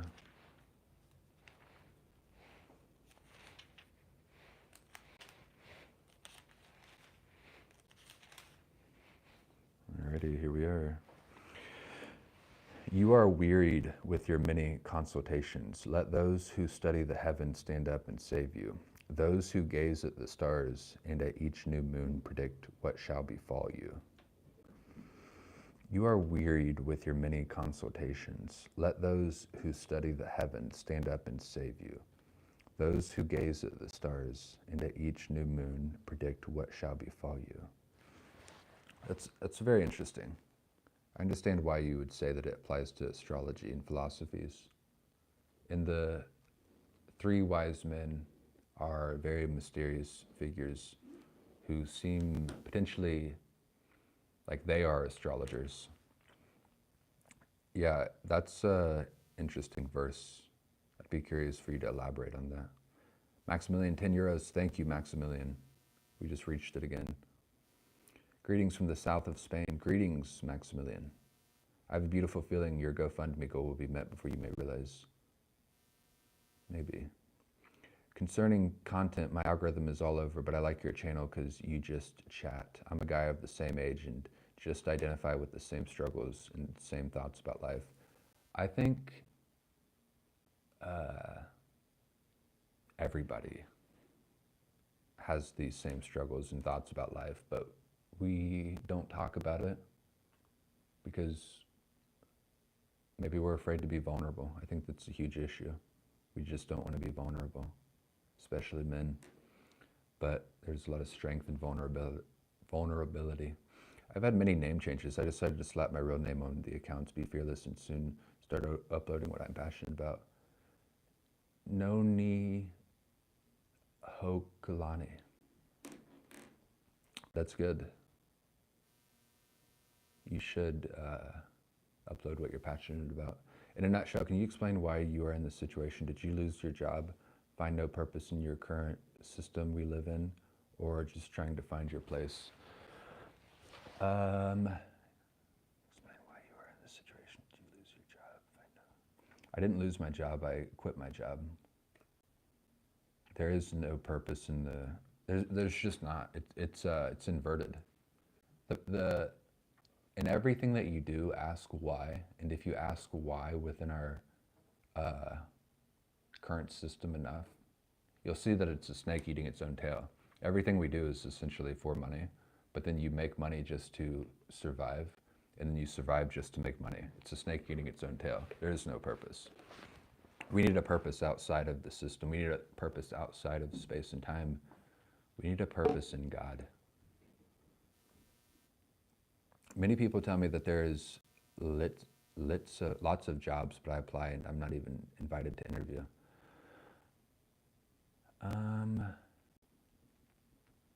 That's not good. I'm surprised to hear that in Sweden. You're in Sweden, Vlog Alex? And what country are you in again, Angelica? Did you say Germany? Ray, thanks, Michael, for the lovely comment. Yes, thank you. Pure Blood Quest, what are your pleasures? Enemies to chastity, leaders to poverty, the daughters of dishonesty, the baits of extreme misery. It's very poetic, Pure Blood. Yes, you need connection to get any job. Yeah, that's very true. Especially coming out of college, it's crazy because you need job experience or connections in order to get a good job within your major. But then in order to get connections and experience, you need a job within your major. So that too is a paradox where the people that are, for the most part, the people that are born into some sort of connections They just get all the jobs, the good jobs, but that's probably a good thing because we don't want those jobs anyway. Alex, in Germany, we have many jobs. Many people don't want to work at all because of our system. They get enough from the government. Yeah. I think many people don't want to work in America as well, not because they don't want to work, but because the system is convoluted and inverted. It would be, I'd be curious to know what you guys think about this, but I think the best thing that could happen right now, and I think the thing that will happen very soon, and it's already coming, that's why my content is about homeless and being broke and things like that. And I think the reason why a lot of people are watching, or more people are watching that sort of content right now overall, is because the economy, despite indicators that they tell you and despite the picture that they try to paint, it is in a terrible, it is in horrible, horrible shape. And I think the only way to redeem it is for it to crash. So I'd be curious to know what you think about that. Right, I'm going out now, but hope to get together with you all again on the next live. God bless you, James, and everyone. Peace be with you all. Thanks for coming, Ray. Come again. Come again. I absolutely love your wisdom. This is what Jesus told the woman at the well. It is our duty to love, to share, and help other souls by sharing. Yes. Right, I'm off. All right, see you later, Ray. Michael Motorcycle, some medications can cause tinnitus, as can smoking. If you do, try listening to the sound of crickets. It has helped many that have tinnitus. Chosen, I have a sound machine and I can't hear crickets anymore. You should build an online church community. You have the heart for it. I lost my home of 13 years ago because of bipolar disorder, PTSD, and anxiety disorder, and lived off $189 of food stamps a month with no income for 5. Yeah, I'm sorry to hear that, Michael. How are you doing right now, Michael? At the beginning and end of each day, we all have just God to depend on. Yeah, true. It's better to remember that as early as you can within the day and then live accordingly. And then you get peace. Man, you are like a kind of underground poet, the Jim Morrison of YouTube. One day your life will change. Keep going. Thank you. Business to you. If you know how, pin your GoFundMe in the comment section. People can see. Oh, sorry. Here, I'll try to do that real quick.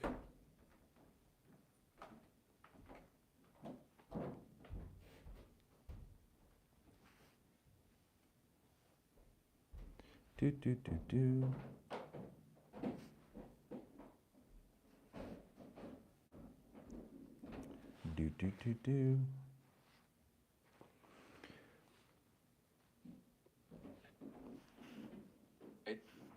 Oh no.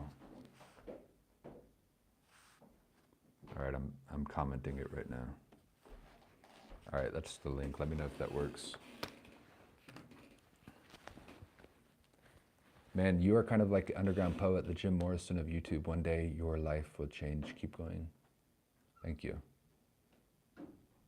Thank you. Jim Morrison's an interesting guy. If you know how, pin your, okay, so I just did that. Z America, $49.99. Thank you, Z America. Yes. We're making progress.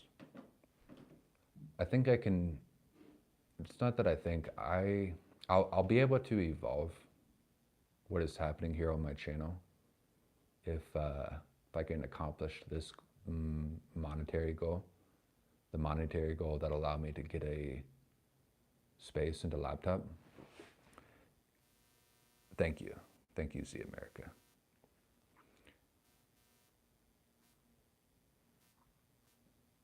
I tried to like the comment, but there's no heart to like it. I'm not the person who originally posted Isaiah 47:13, but I remembered it and posted it. Isaiah 47 talks about how astrology and fortune telling can't save you. Oh, wait. Let me reread that then, because I think I might have read it wrong. You are wearied. You are wearied with your many consultations. Let those who study the heavens stand up and save you. Those who gaze at the stars and at each new moon predict what shall befall you. Let me read the previous verse for context. Stand fast in your enchantments and with your many sorceries from which you have labored from your youth. Perhaps you may be able to succeed. Perhaps you may inspire terror. You are wearied with your many consultations. Let those who study the heavens stand up and save you. Those who gaze at the stars and at each new moon predict what shall befall you. The first time I read that, I was reading it. I was reading it like it was saying, like, let people who are astrologers stand up and save you, and let people who gaze at the moon make predictions and trust those predictions. If anybody has more context or a better perspective on that verse, let me know. Because I think it's actually saying, I think what you mean, what now I'm seeing it that it means is it's saying, hang tight on consultations. Don't listen to astrologers. But let me know, because I don't have the full context. If a guy like you is struggling, then it's over for me, Unk. It might be over for all of us, but it has to be over before it can begin. We're gonna begin new. Hey, give us your greatest life advice. Thanks. My greatest life advice.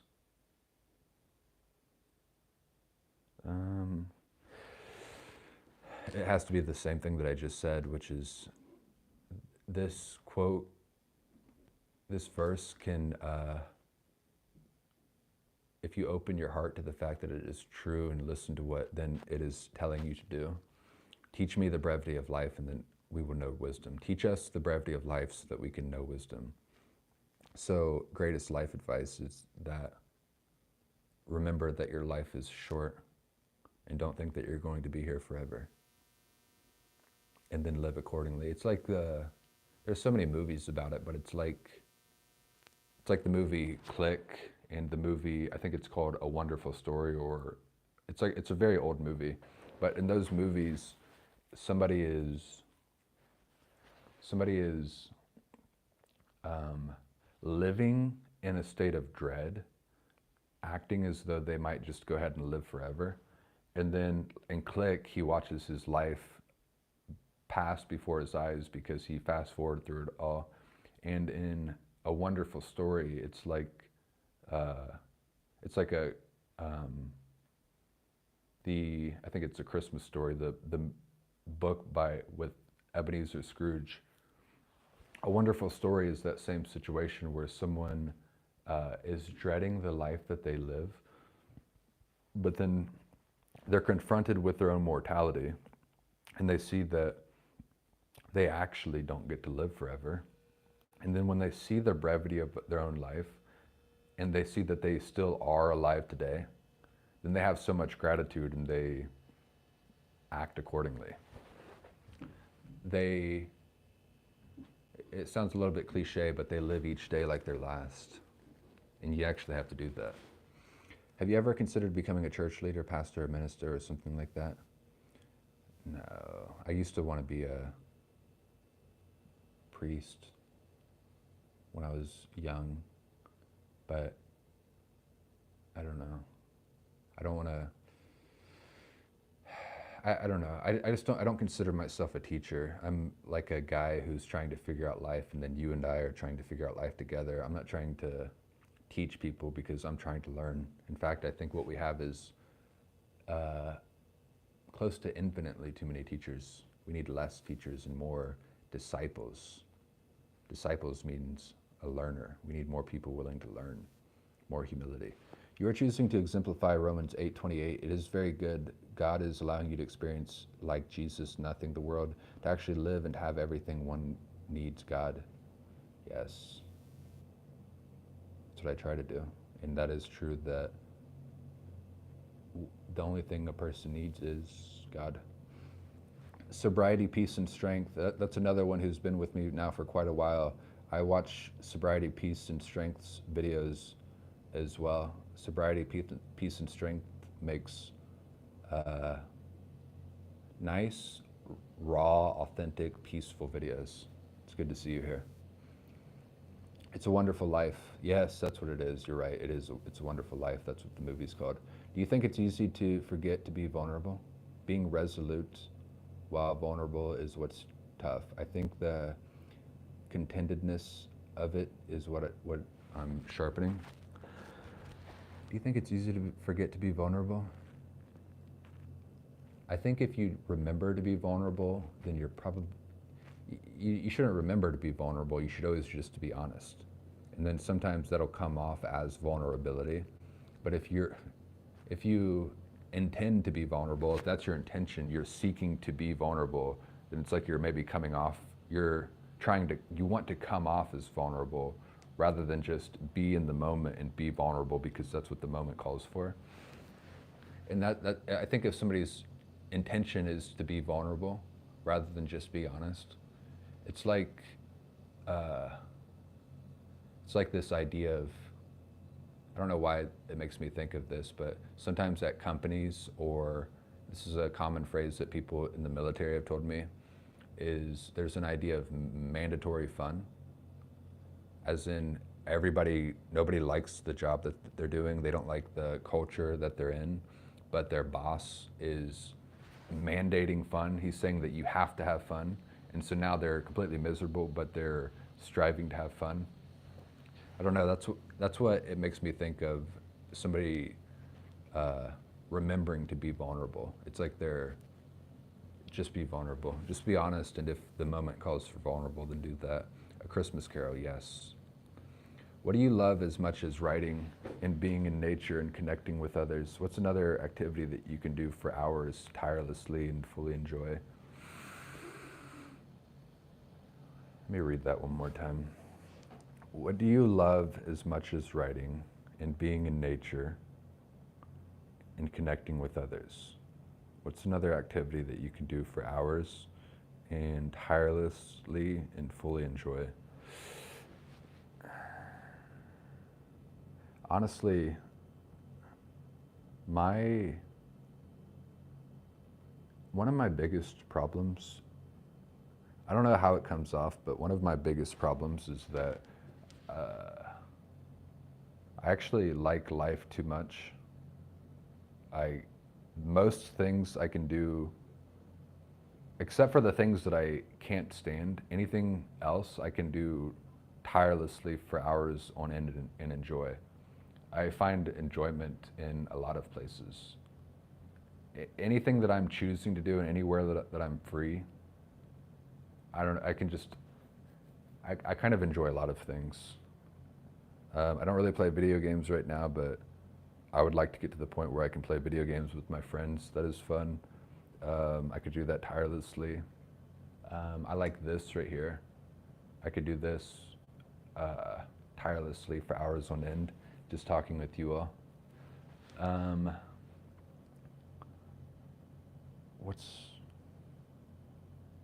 Yeah, I could do most things tirelessly and without end.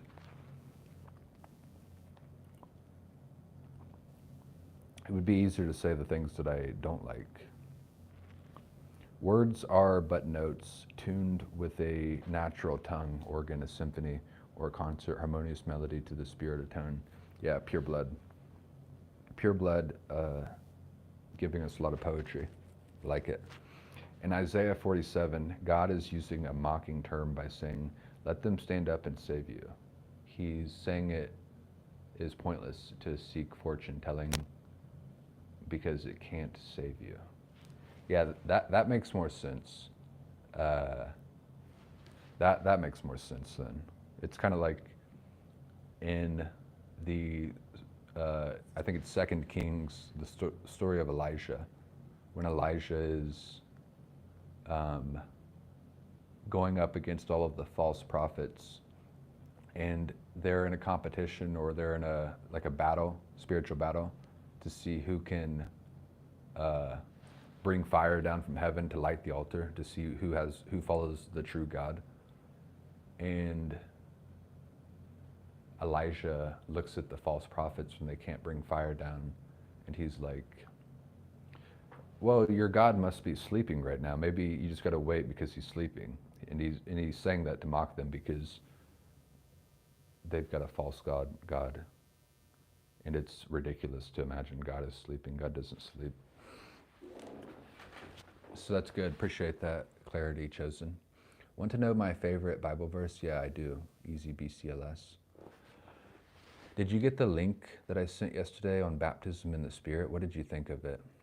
I may have received it, but I didn't look at it because I don't know where you sent it. Maybe you sent it in a post. I don't know. YouTube doesn't really give a lot of notifications.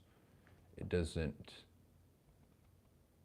update you all of the time. So let me know where you sent it, if it's in a post or if it's in like a comment somewhere, and I'll check it out. What do you not like? What do I not like? I read a book a while ago, and it was a nonfiction book, and the writer was talking about his worldview and the things that he believes. It's a very interesting book. It's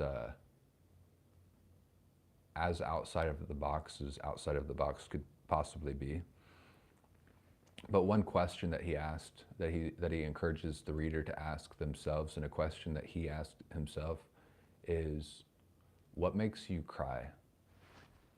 And so you ask me, what do I not like? What makes you cry? What do you not like? The thing that I don't like, the thing that upsets me, and the thing that I don't like to be involved in is, I don't know how else to say it other than persecuting the downtrodden.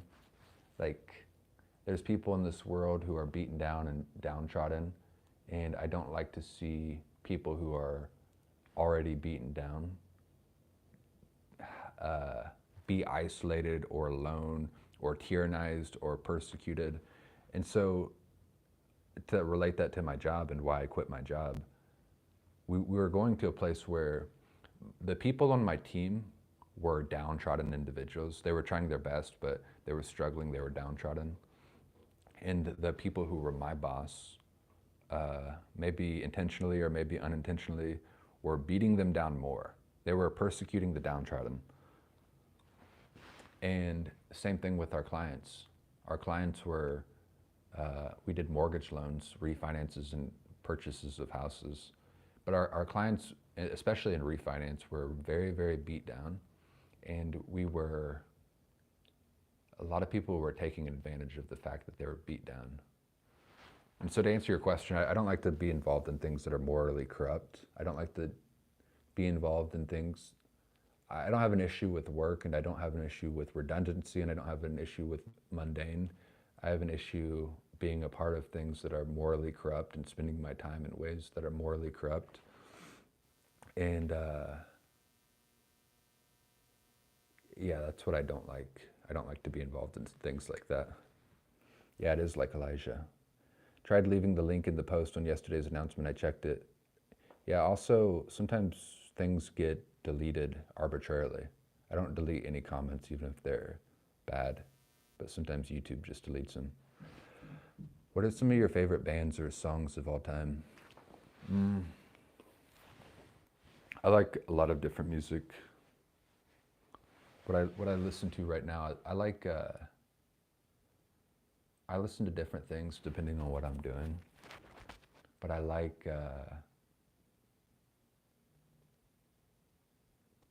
Palace. There's a band called Palace. I like Mount Joy. They're like indie, combination of like folk, kind of folk, but like soft rock as well. I don't know. It's hard to describe what it is, but it's just good vibes. And yeah, I like music like that for the most part. I like things that brings me more peace rather than disturbs my peace. Matthew 7, 1-3, and Matthew 5.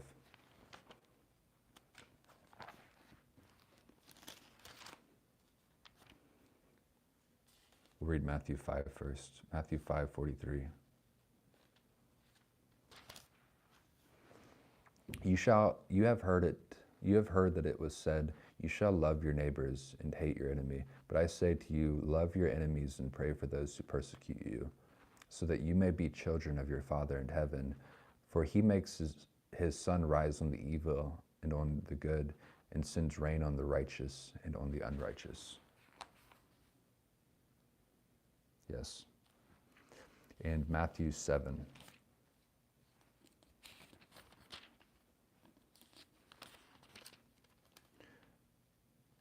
Matthew 7, 1-3. Do not judge so that you may not be judged, for with the judgment you make, you will be judged, and the measure you give will be the measure you get. Why do you see the speck in your neighbor's eye, but do not notice the log in your own eye? Yes. Yeah, I don't know the context of why you sent those, but those are the whole.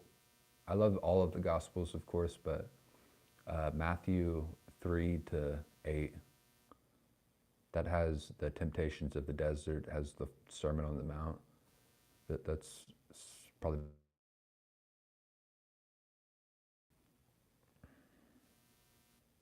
I think it's hilarious that John Wayne's portrait is over your shoulder. He had a saying that courage is being adding, but saddling up anyway. Chosen. I love Charles Bronson and Clint Eastwood as well.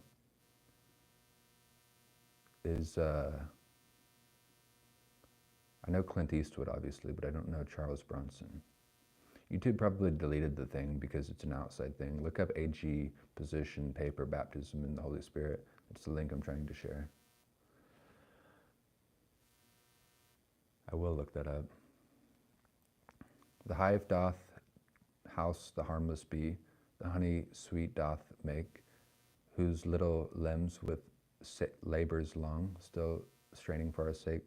Let us likewise learn of this beast, each one in his own degree, to suck the sap of sacred word, that heaven our hive may be. Those are just my favorite. Oh, okay, yeah, I forgot. You were asking if I wanted to know your favorite verses. Yeah, those are some of my favorite verses as well.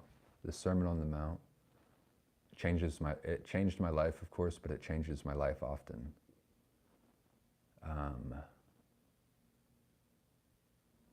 Yeah, that's one that I go back to weekly, all the time. Question: now that you've experienced homelessness, been on the other side, what are the things that genuinely helpful to homeless people versus not helpful?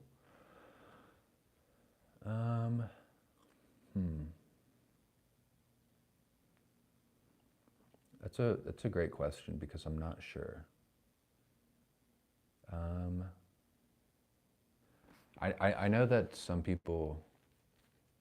I think homelessness is one of our biggest problems that we face right now, and I think it's one of those things that we'll look back at in history and realize that we were very much in the wrong for this homelessness epidemic, because when I say homeless, it's the right word, but it's the only word that we have. But I mean something different, which is that there's people who have had horrible childhoods, like horrible childhoods that a lot of people can't even imagine. And it led them to a place where their mental stability, they don't have mental stability. They don't have mental peace. They don't have mental well-being. And that may or may not lead to drug usage, like hard drugs. Not a person becomes not fully there ever. And then, like we kind of participate in various ways of doing that to them. And I know we're not their parents, so we didn't bring about their hard childhood, but we kind of, we certainly don't help it along the way. And if you just pay attention, you can see how somebody goes from being a baby to being a homeless individual who is living on the streets, addicted to drugs. I had a thought while I was in a church down in Nashville as I was traveling, and I had just talked to a person who was fully homeless, and he was outside of the church. And I was talking to him for a little bit, and he told me how he was going to this church now, the one that I was about to go to, and he had previously gone to a different church, and we were talking about that, and he told me why, and it was a fairly long conversation. And when I went into church, I was sitting there and I was thinking, man, the solution is that man was in the church. So that man who was sleeping on the street now that the church service had begun was in the church with me. We were in the, not beside each other, but in the church service together. And I just had this thought that seems so simple, but is the solution, which is that we're all in this church, we're all in this same place. If we could have more volunteers, I'll say, more volunteers than people who need volunteered, as in more people being charitable than people who need the charity, then that would solve all of the problems. I know that's way simple. It seems like a very simple solution, or too simple to actually be a solution. But that is the solution. If we had more people who were charitable than people who needed charity, then it's over. As long as the people who are charitable are willing to give, and the people who need charity are willing to receive, then that would solve all of the problems. So I don't know, that might not make any sense whatsoever, but that's kind of the solution, in my opinion, to have more people being charitable than people who need charity, and the right type of charity. For example, I've heard people say give money or not give money, apathy or enablement. There are panhandlers too. It's a growing problem, and a lot of people want to help but don't know how. Yeah, it's tough because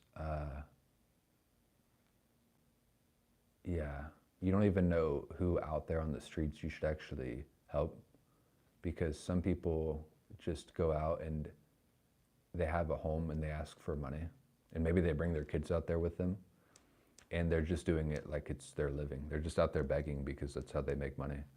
So they have a home, they don't actually need to beg. They could make it on their own, but they're just out there asking for money because, I don't know. I don't even know why. I don't know why. We're the richest country in the world, and there's no excuse for us to have 660,000 homeless people in our country. Yeah, they say that the homeless crisis for people over 65 will triple by 2030.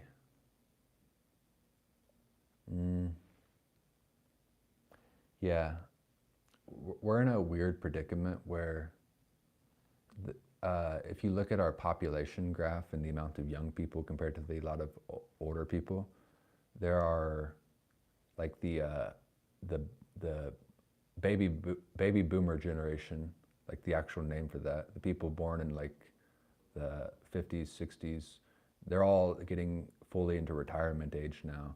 And there's such a large amount of people within that population that there's not going to be enough young people to support them, which there could have been, but for so long, we've been robbing the future to pay the present. We've been robbing Paul to pay Peter. So we didn't really need to be here, but we've got too many retired individuals and not enough people supporting them. And I wouldn't call it a fear or a worry, but I think I could see the authorities, the established, whether you call it the government or whatever you want to call it, I could see them trying to take away Social Security. And obviously, being in mortgages, I know the extent to which people rely on Social Security. Yeah, I could see the people who are in power completely neglecting the retired generation. Not good. 100% agree. A common misunderstanding is that the fivefold are supposed to do all the work. No, we're all called to be witnesses. We're all called to love the fivefold or 1%. I'm not sure what you mean by fivefold, but that's interesting. I don't believe in being homeless because of horrible childhood. I had a horrible, unbelievable childhood, and I am stable in life, good school and career, but always choose as partner. Yeah, but I don't know. I'm not going to judge other people who end up in a given life circumstances, because all I know is that I had a nice, I'm so beyond grateful for my childhood, and I can see other people who had it worse. And I know that there's people who have it so bad that you just don't even see it. So, I don't know. I just don't, it is maybe, it's our own fault for the place where we end up in life. But when I see other people who are downtrodden and beat down by life, I can't help but think if I had their exact upbringing and their exact life, that I might be in the exact same spot. What is your vision for yourself in 10 years? Where do you see yourself? What is the future up to? I used to imagine the future all of the time, but it's what we were talking about earlier. It kind of, if you get too much into envisioning a future or setting aims, it seeps away at the present moment. It takes away from the joy that could be felt just from being fully immersed in the present moment. So I try not to think about or try not to plan the future too much. Try to live well in the day ahead. The fivefold are apostles, prophets, evangelists, pastors, and teachers. 100% agree. A common misunderstanding is that the fivefold are supposed to do all the work. No, we're all called to be witnesses. Yeah, exactly. And you're saying the fivefold are apostles, prophets, evangelists, pastors, and teachers. Yeah, exactly. Yeah, we all need to. If I'm using that circumstance as a way to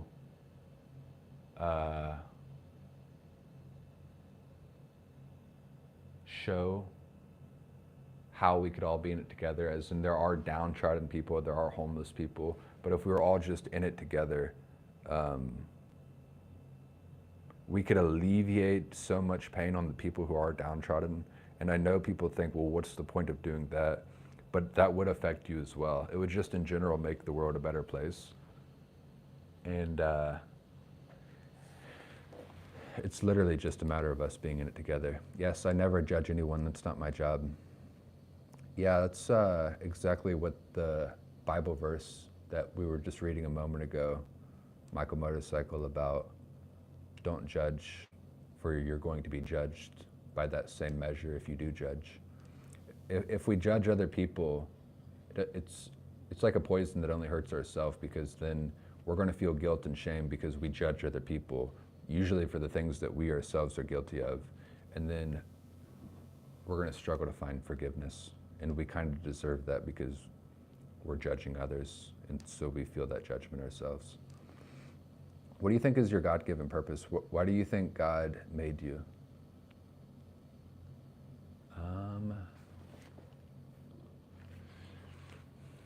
That's a good question, of course, but that's like the question of life.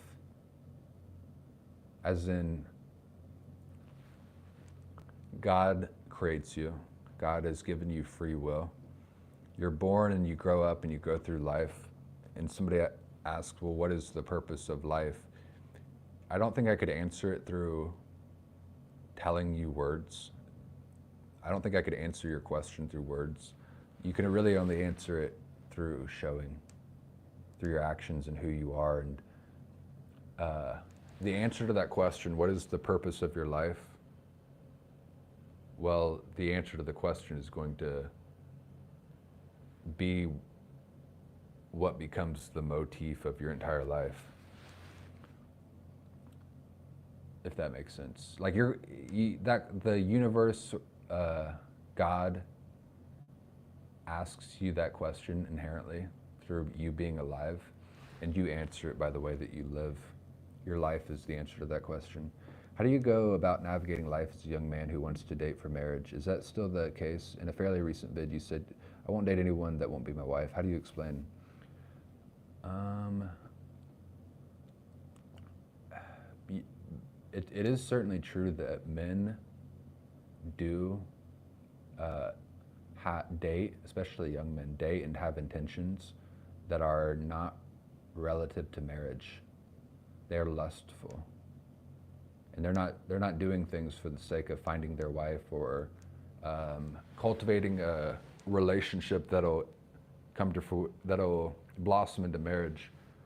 They just want immediate gratification, lustful immediate gratification.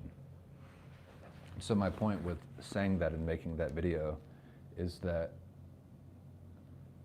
relative to dating and relative to the women that I see in this world, I see my next girlfriend and the person who will become my fiance and my wife through the lens of the mother of my children. And I haven't always seen that. I've just seen like, oh, this girl's pretty, or this girl's attractive, or XYZ. It was more carnal, actually. To go back to what we were talking about earlier, it was carnal. As is with everyone, young men specifically. But as I've gotten older, it's not carnal anymore. It is purposeful. It is purposeful. I am seeking a wife that'll be the mother of my children, rather than lustful gratification. People go to hell for casting judgment. Yes, absolutely.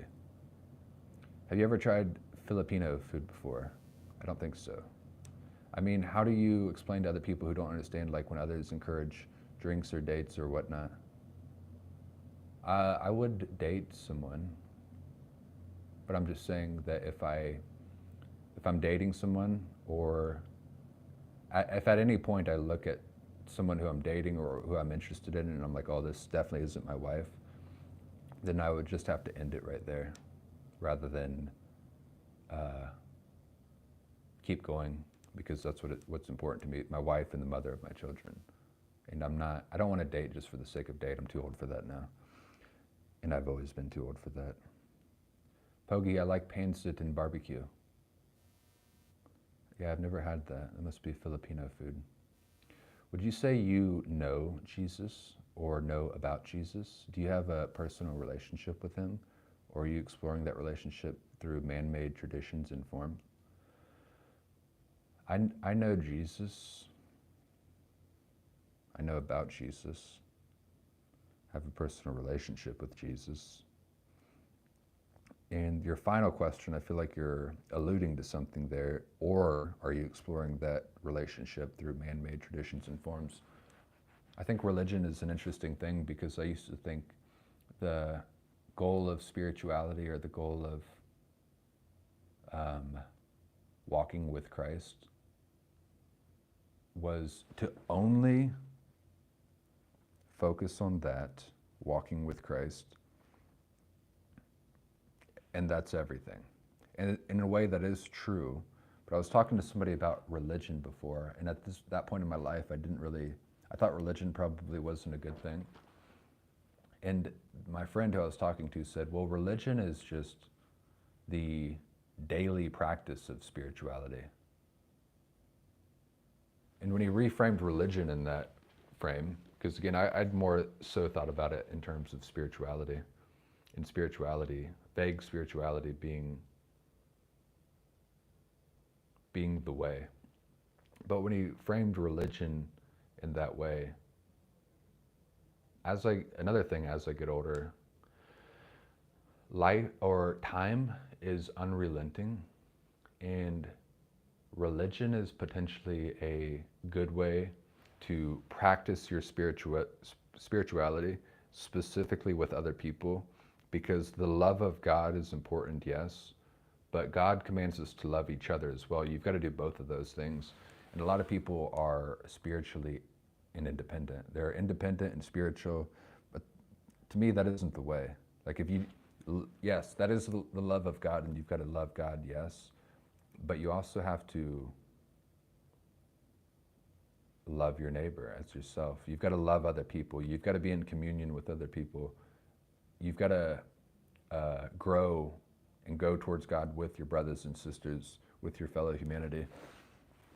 So, both, to answer your question, Iggy Fenton, I know Jesus, I know about Jesus, I have a personal relationship with Jesus, and I am exploring that relationship through traditions and forms.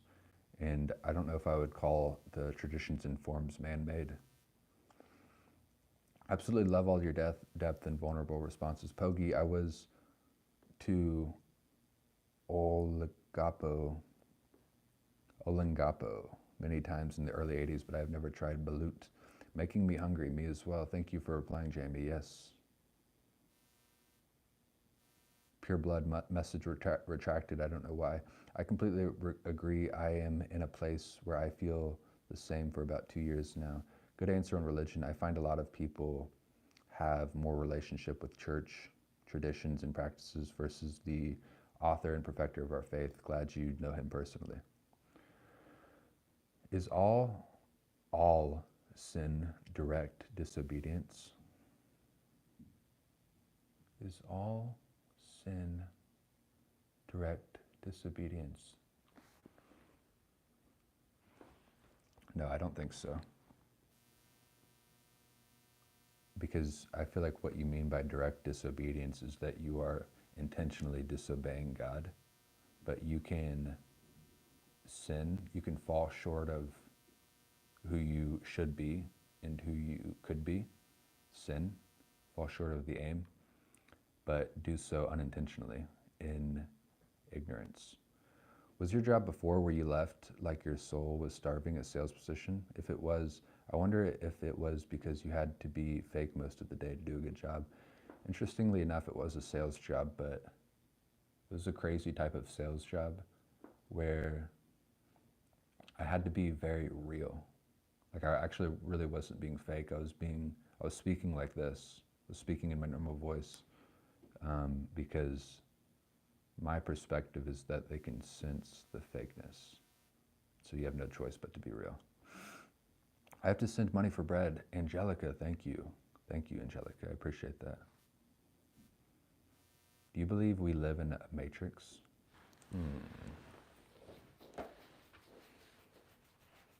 It's very interesting. I was talking to my friend about that last night, and I can't really talk about the details of the conversation because it is that question is directly related, or the answer would be directly related to the book that I'm writing, and I'm still writing it. And I have a very interesting answer to that question, but I don't want to say that right now because that's part of my book. And when you ask Matrix, don't think my book is, it has nothing to do with the actual Matrix or even those ideas in the Matrix, but it does. I know what you mean when you say, do you believe we live in a Matrix? And I'm answering that question. And my book has to do with that. You once said that you used to be a very angry person, and so as I naturally have a very calm way of being and speaking as well. Are you still struggling with anger off camera? How has it changed? No, I don't really struggle with anger off camera. I don't know what has happened with me lately, but my life is in shambles, and I have every reason to be anxious and angry, but I have a lot of faith. It's not even my doing. It's just something that has been granted to me. So no, I'm not angry. I have a lot of faith. Praise God. Just wanted to say I love watching your content and respect you as a person. Good luck on your journey. God bless. Thank you, Grant D. I love the fact that you watch my content, and I'm grateful to have you on my journey.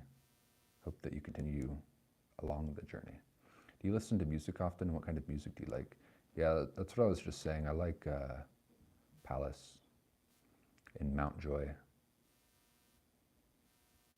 Yes, you're giving us science fiction. Love it. Maybe. I don't know if I would call it science fiction, but adjacent. I want to understand what about your life before and what it could have been and that made you feel so unfulfilled. Did it feel like a rat race and focused on money all the time, which is superficial? Yeah, it was a rat race, but just in terms of uh, it was a rat race and I was unfulfilled, but it was a rat race without a, that's like the nature of the rat race. So I guess I'm not saying anything new by saying that, but it was just it's like a spiral, a circle without purpose. People spend their whole life doing that thing where they are working to make money for shelter and food. They're working to make money in order to survive. But then it goes full circle and they're really just trying to survive to make money. And there's no reason for either one of those things. They've foregone living. And so, yeah, it's just a cycle that a lot of people are in. And so I just had to leave. Self-discipline and all other terms referring to self-improvement are meaningless. All that matters is self-awareness and clarity, which is based on your desires and value. That's all there is. That's great to hear, and I mean that in the most positive way possible, yes. Praise God. I was asking because you are the opposite of angry and or overbearing. You emit such peace, your family blessed. What's man's chief in this world? Michael Motorcycle. What the heck, man? Thank you. Michael Motorcycle coming through again. I appreciate you, Michael. It's interesting because I feel like I pay attention to the comments, of course, but I feel like you haven't been somebody that's commented on my video. Are you new to, since I started streaming on here? Or how long have you been watching Michael Motorcycle? I'm very curious about you. I want to know more about you. But thank you. Thank you, thank you, thank you. And let me ask you guys questions now real quick because I don't have a ton of percentage left. Do you guys, yes, a few weeks. What is the first video that you saw Michael Motorcycle? When did you join, if you remember? In regards to going forward, I just want to bounce ideas off. Do you guys think I should keep streaming? Do you guys think I should make daily videos? Both might be a little bit too much. Then it might be the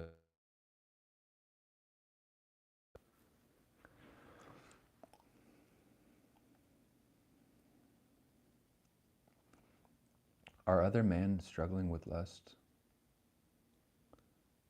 Yeah, always learning. I don't really, I don't participate in that. I don't know if that's even a word that we can have on there, but I don't really participate on that.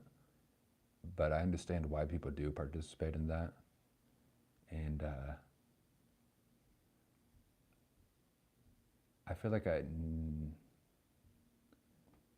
feel like I could maybe tell you the solution to those sorts of things. And part of the solution with lust specifically is quit dating for immediate gratification. Imagine you have children and you love your children. Who do you want your mother, the mother of your children to be? Because you get to make that choice. So don't be lusting after women and be impulsive, because then you're going to do wrong by your children and give them the wrong mother. So seek a good mother for your children, love your children. And so that's relative to lust, but this other thing that you're asking about, which is people making the whole thing is just depraved. Again, I don't even know if I can say that word. I might have to delete that comment. But if you want to break free from lust and watching depraved videos online of people participating in lust, I would say go to God, but also open your eyes and your heart to what is happening within those videos. The women are being defiled. The men are being defiled. All parties are defiling themselves. And there's people who make money from those videos that you're watching. And there's few things more demonic in this whole world. So I would see what it is, and then you might still struggle to stop watching it, but see what it actually is, and don't defile yourself. So I'm gonna have to remove that comment because I'm not gonna hide you, obviously, but I'm gonna remove that comment just because I don't know what is allowed. But that's my answer to the question. Don't go find the mother of your children. Quit looking at women through a lens of immediate gratification and lust, and just open your eyes. See those videos for what they really are. It's like the darkest thing possible. Don't defile yourself by watching them. Don't participate in the defiling of the people who are in the video. It's just so dark, and there's probably a ton of drugs involved in the background that would allow them to get into the mindset to do that. Just don't see it for what it is and don't support it. How do you handle inner anger and hard feelings? I do a lot of training. I train quite a bit. And it's like what I was saying earlier. Yesterday I went for a run. I ran for like 30 to 40 minutes. And when I was done, I was saturated in peace. I felt so nice. But you don't even have to do that. Just be at peace. Just look at the reasons why you feel anger, and then look to God, and God will trivialize them. Live streams are great.